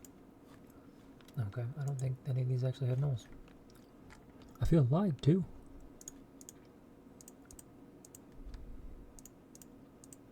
You think just because you're a beast, you can call yourself a gnoll? You ain't a gnoll. Drow, Durgar, Deep Gnome. Well, these are some of the sickest heroes I've ever seen. Look at these Underdark themed heroes. Oh my goodness. Oh my gosh. Dang. Gonna run into one of these guys. Hope they're an ally. This is the coolest mushroom folk I've ever seen. By far. Not even close. Alright, well that didn't work. How about Kobold? Okay, we got Kobold Caves, obviously. Orcs of Butcherhold. What do you have for me? Enemies. These are more like named hero looking things, though. Really? Is it one of the heroes? Oh, it's a monster with enemies and monsters. Nope, that's a monstrosity. So then it must be... Oh, these are so cool. It's gotta be a hero then. Half-orc, furbolg. No, what the heck? Why are you telling me there's kobolds in here? You're out of your mind. There are no kobolds. Did I check another box by accident? Is that why this is doing this? No, none of them are checked. Just looking for kobold. We'll check Chaos and Haydale. See if they've got something. Do you actually have kobolds? Elf, beast, human. Human. Wow. Hobgoblin. Giant. Yasha Yarvo. Hobgoblin. Beast. A Sturge. Oh my goodness. Shadowbinder. What's the difference between those two pictures? Oh, that's like a spell coming out of the cloak. Wow. A bugbear. Those are some sick looking bugbears. Once again, way scarier than anything I've ever seen.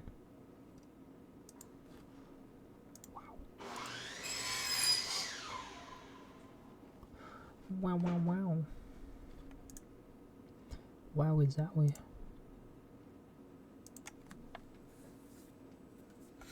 Alright, anyway. Enough of that, I suppose.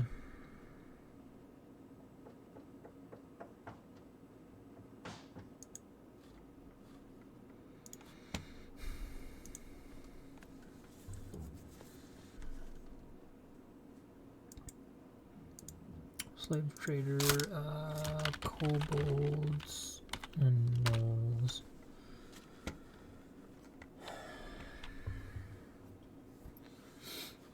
What is a gnoll? I feel like I'm not seeing this in my head correctly. What is a gnoll? Gnoll STL. Oh my. MZ42 fit. Okay. Oh, okay. So it's more like hyena looking.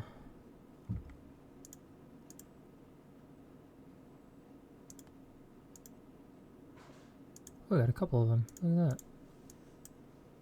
Not bad. Oh, it's just a weapon. Interesting. Was that an archer? And,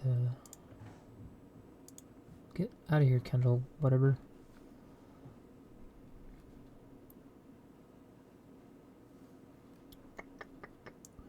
No, I just want to know what a gnoll is.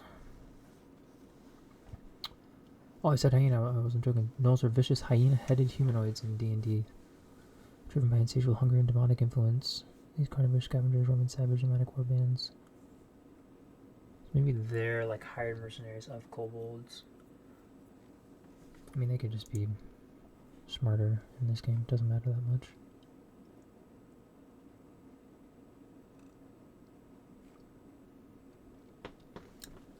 I mean, rally around a smarter leader. Anyone can.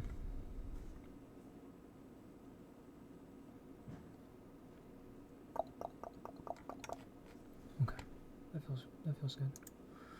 Saw some gnolls, saw some kobolds. So we've got two kind of directions with the owlbear. What are the two directions with this one? Well, two ways can we keep combat interesting. We can do direct attack or stealth mission by night. Risk of taking time to get children.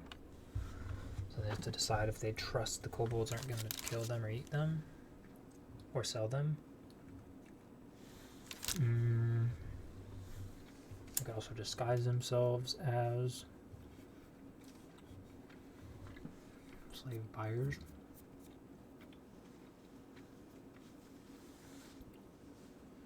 F it, I cast Fireball.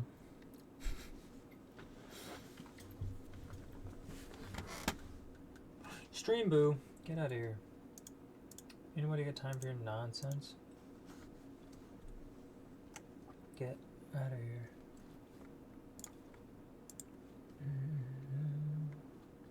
I am right now. Oh, you live in. You stop that. Oh, Critical Role is streaming right now. No wonder nobody's in my channel. I'm kidding. I don't mean that I would take their attention. I just mean that everybody on the Dungeons and Dragons category right now is probably watching Critical Role. Like, I wonder how many people are actually in this category. There's 5.5 thousand people watching Critical Role right now. This says there's only 2.4. Well, that's wrong, so... okay. Never mind. Maybe if I do this with Dungeons and Dragons. There's 6.2 thousand viewers in D&D right now, and 5.5 thousand of them are watching Critical Role. That's funny. We've got some other bigger names that I recognize. Captain Robert.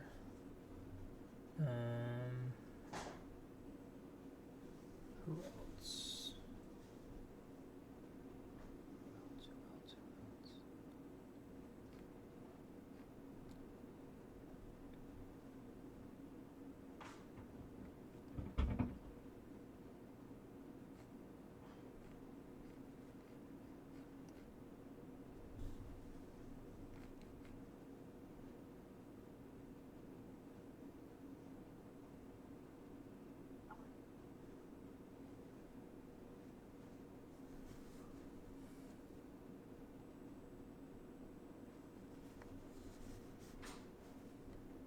Confused.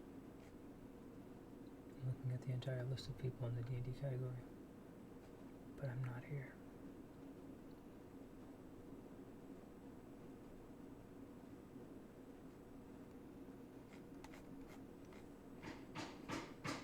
The moment when I'm not live.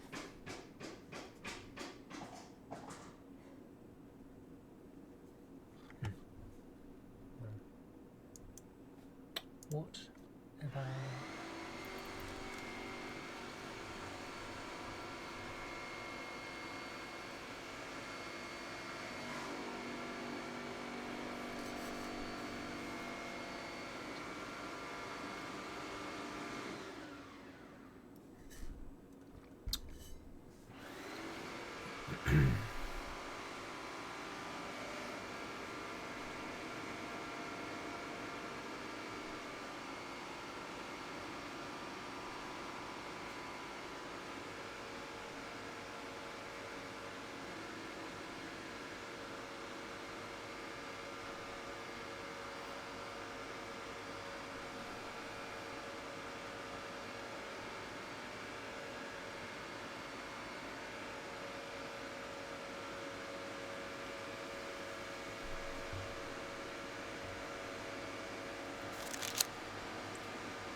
Really doing something on there.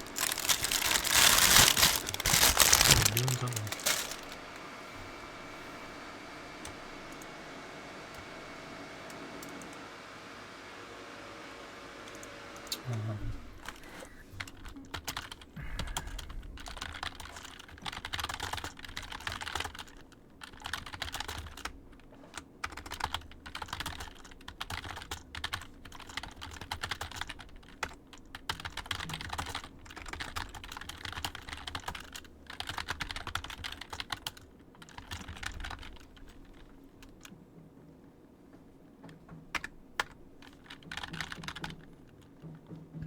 think anyone else will see their family there. Definitely not. Definitely not Nyx. Definitely not Skatori. Not Raya. Lizzie's parents are dead. She never cries in front of her siblings.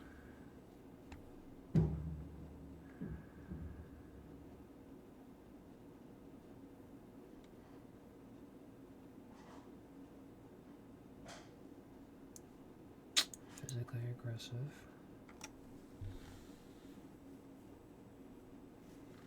She doesn't like seeing children neglected. Wait, did her parents die?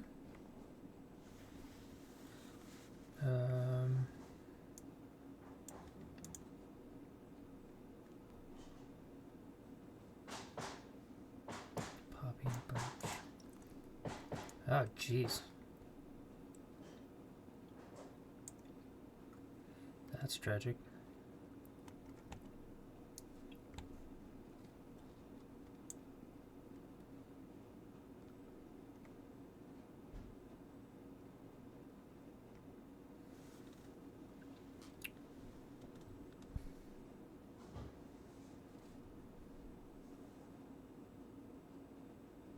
A tour guide scam.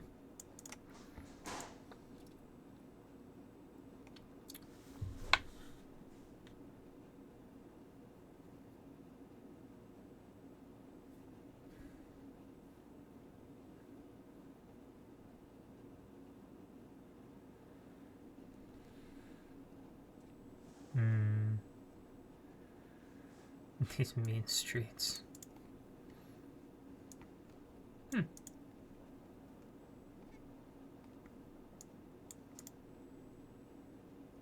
thought she said something about being sold in slavery, but I'm not seeing it in here actually. Maybe she changed her story. Her parents just died. They weren't actually sold.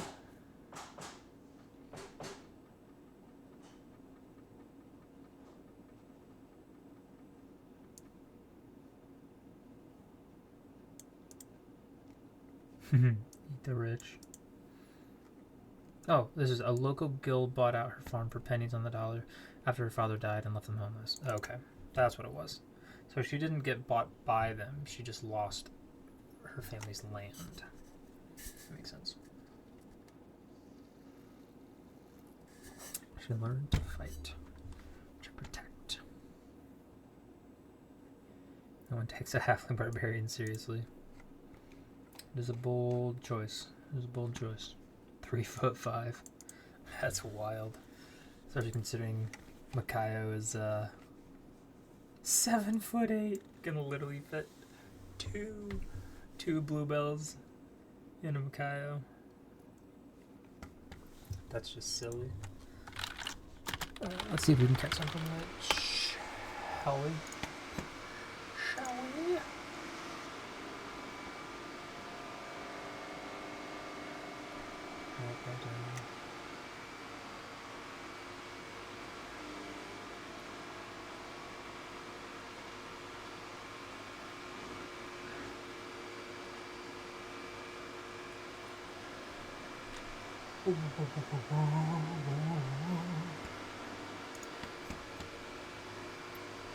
Alright.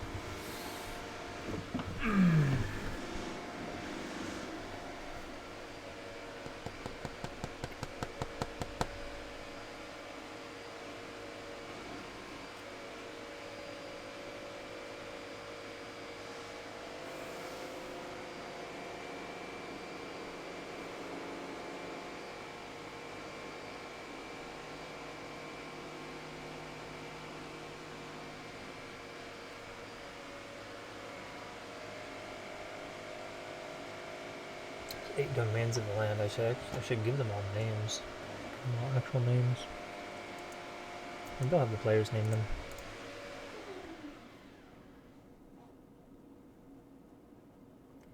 And I think the arcane school is going to be over here somewhere.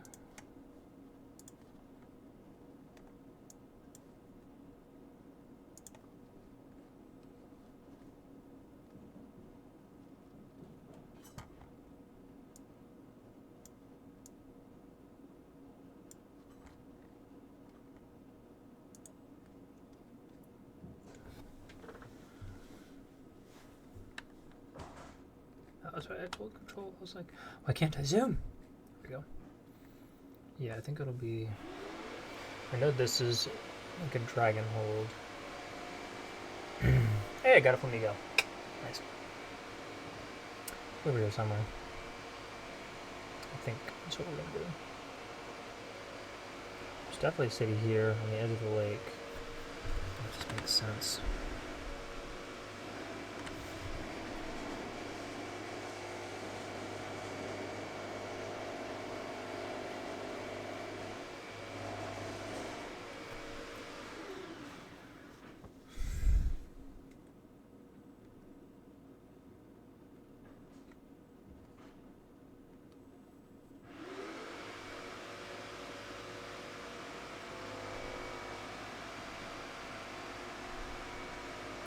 Edges of the lake have been dammed so that they don't fall into the chasm.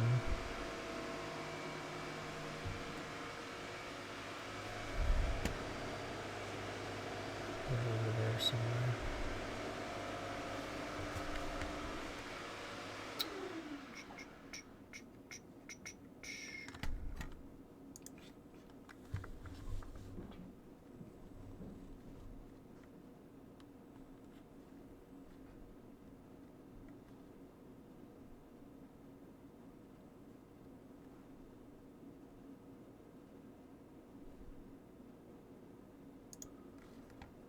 Can I copy this to a Word doc?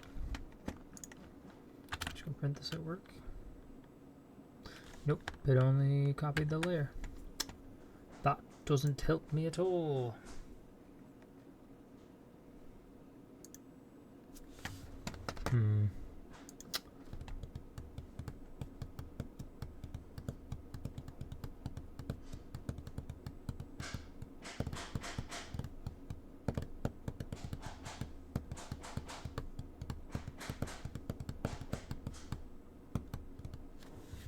That's fine.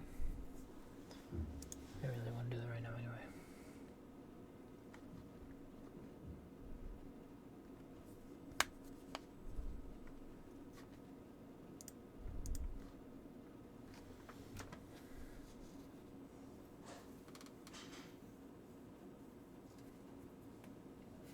We can have Raya's family there. Raya travels to festival with family. Does Raya have siblings? Did she write that she has any siblings? Maybe a better question. Raya. Let's see. Small town. Family alive. Mother, grandfather, and a 19-year-old sister. Okay.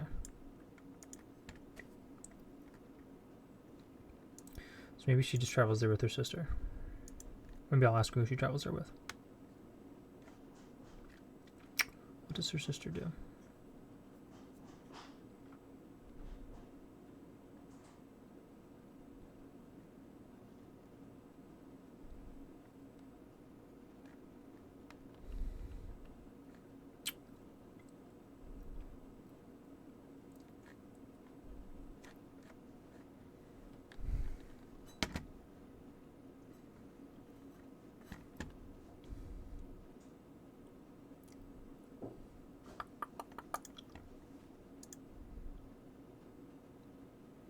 I think we're just gonna have Nyx and him talk to each other. So Nyx and Kotori.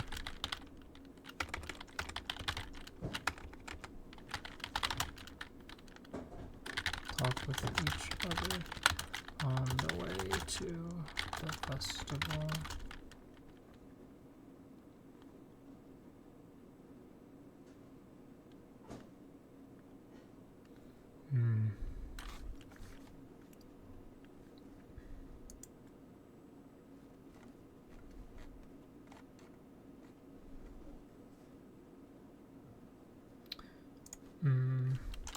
Maybe they stop for a minute and a cat wanders up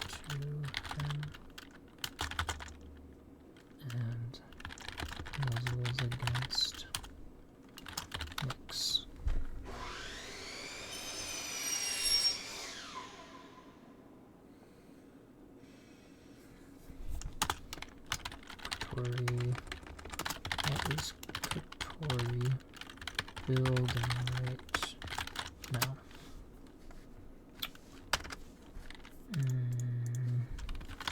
You can decide who, talk with family, ask about family.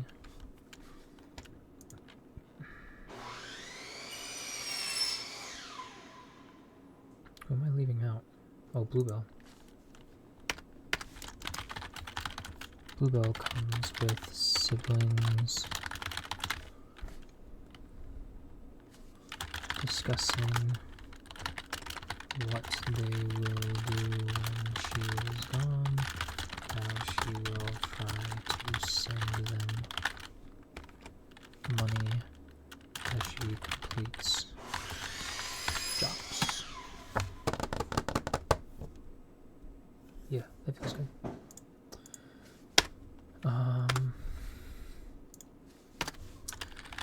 Vendors.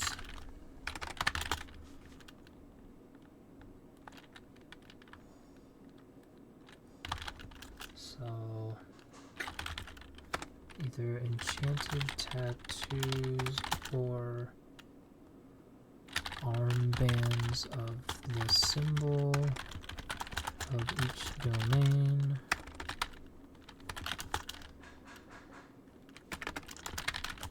Group will see an armband that does not resemble one of the 8 domains.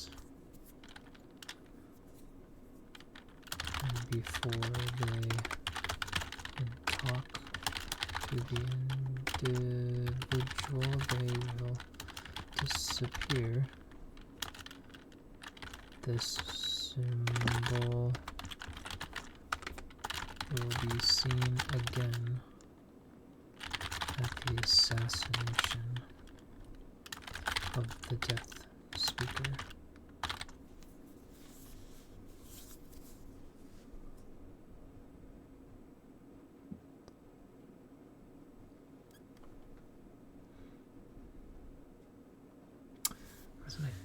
Do we have any identifying features of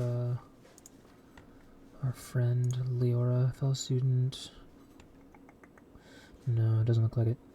We'll ask about what is an identifying feature of Leora?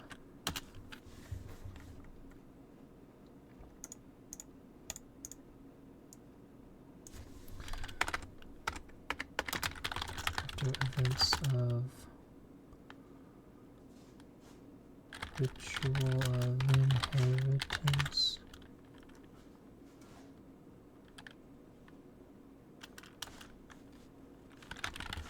Panic and fleeing.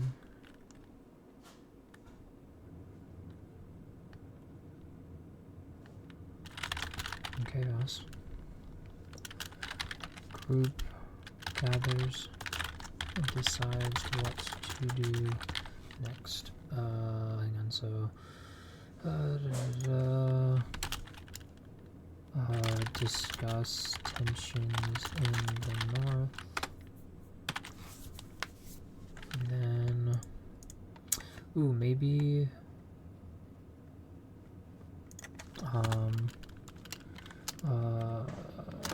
eavesdrop over here of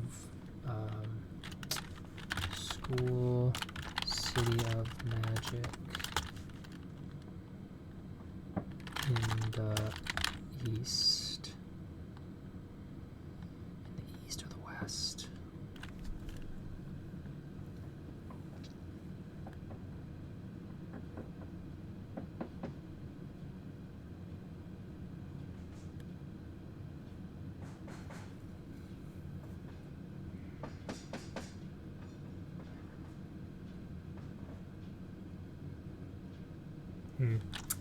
I think that makes sense.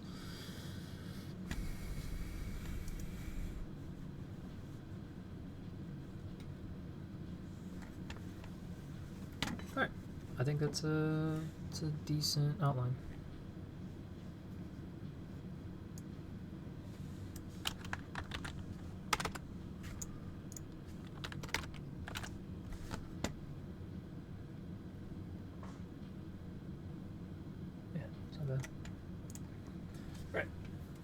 think that's gonna do it for us. Things have gotten substantially quieter. And again, not even showing up on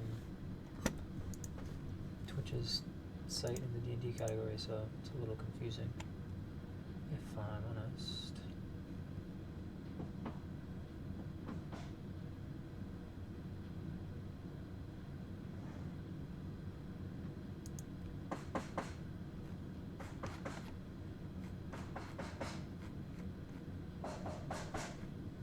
Yeah, like why am I not even on here? It's just weird. Makes sense why I don't have any other viewers. If it's literally not even showing me as an existing human being. I'm not even real, mate. I'm not even real. Is it because I'm not actually playing D&D? They just like locked me out? Boo hiss to that.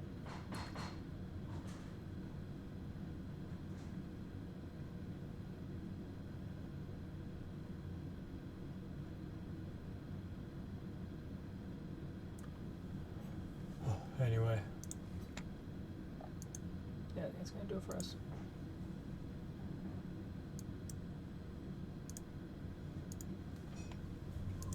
Thanks to everybody who came by. Pilot Boy, it was fun chatting with you. Good luck with your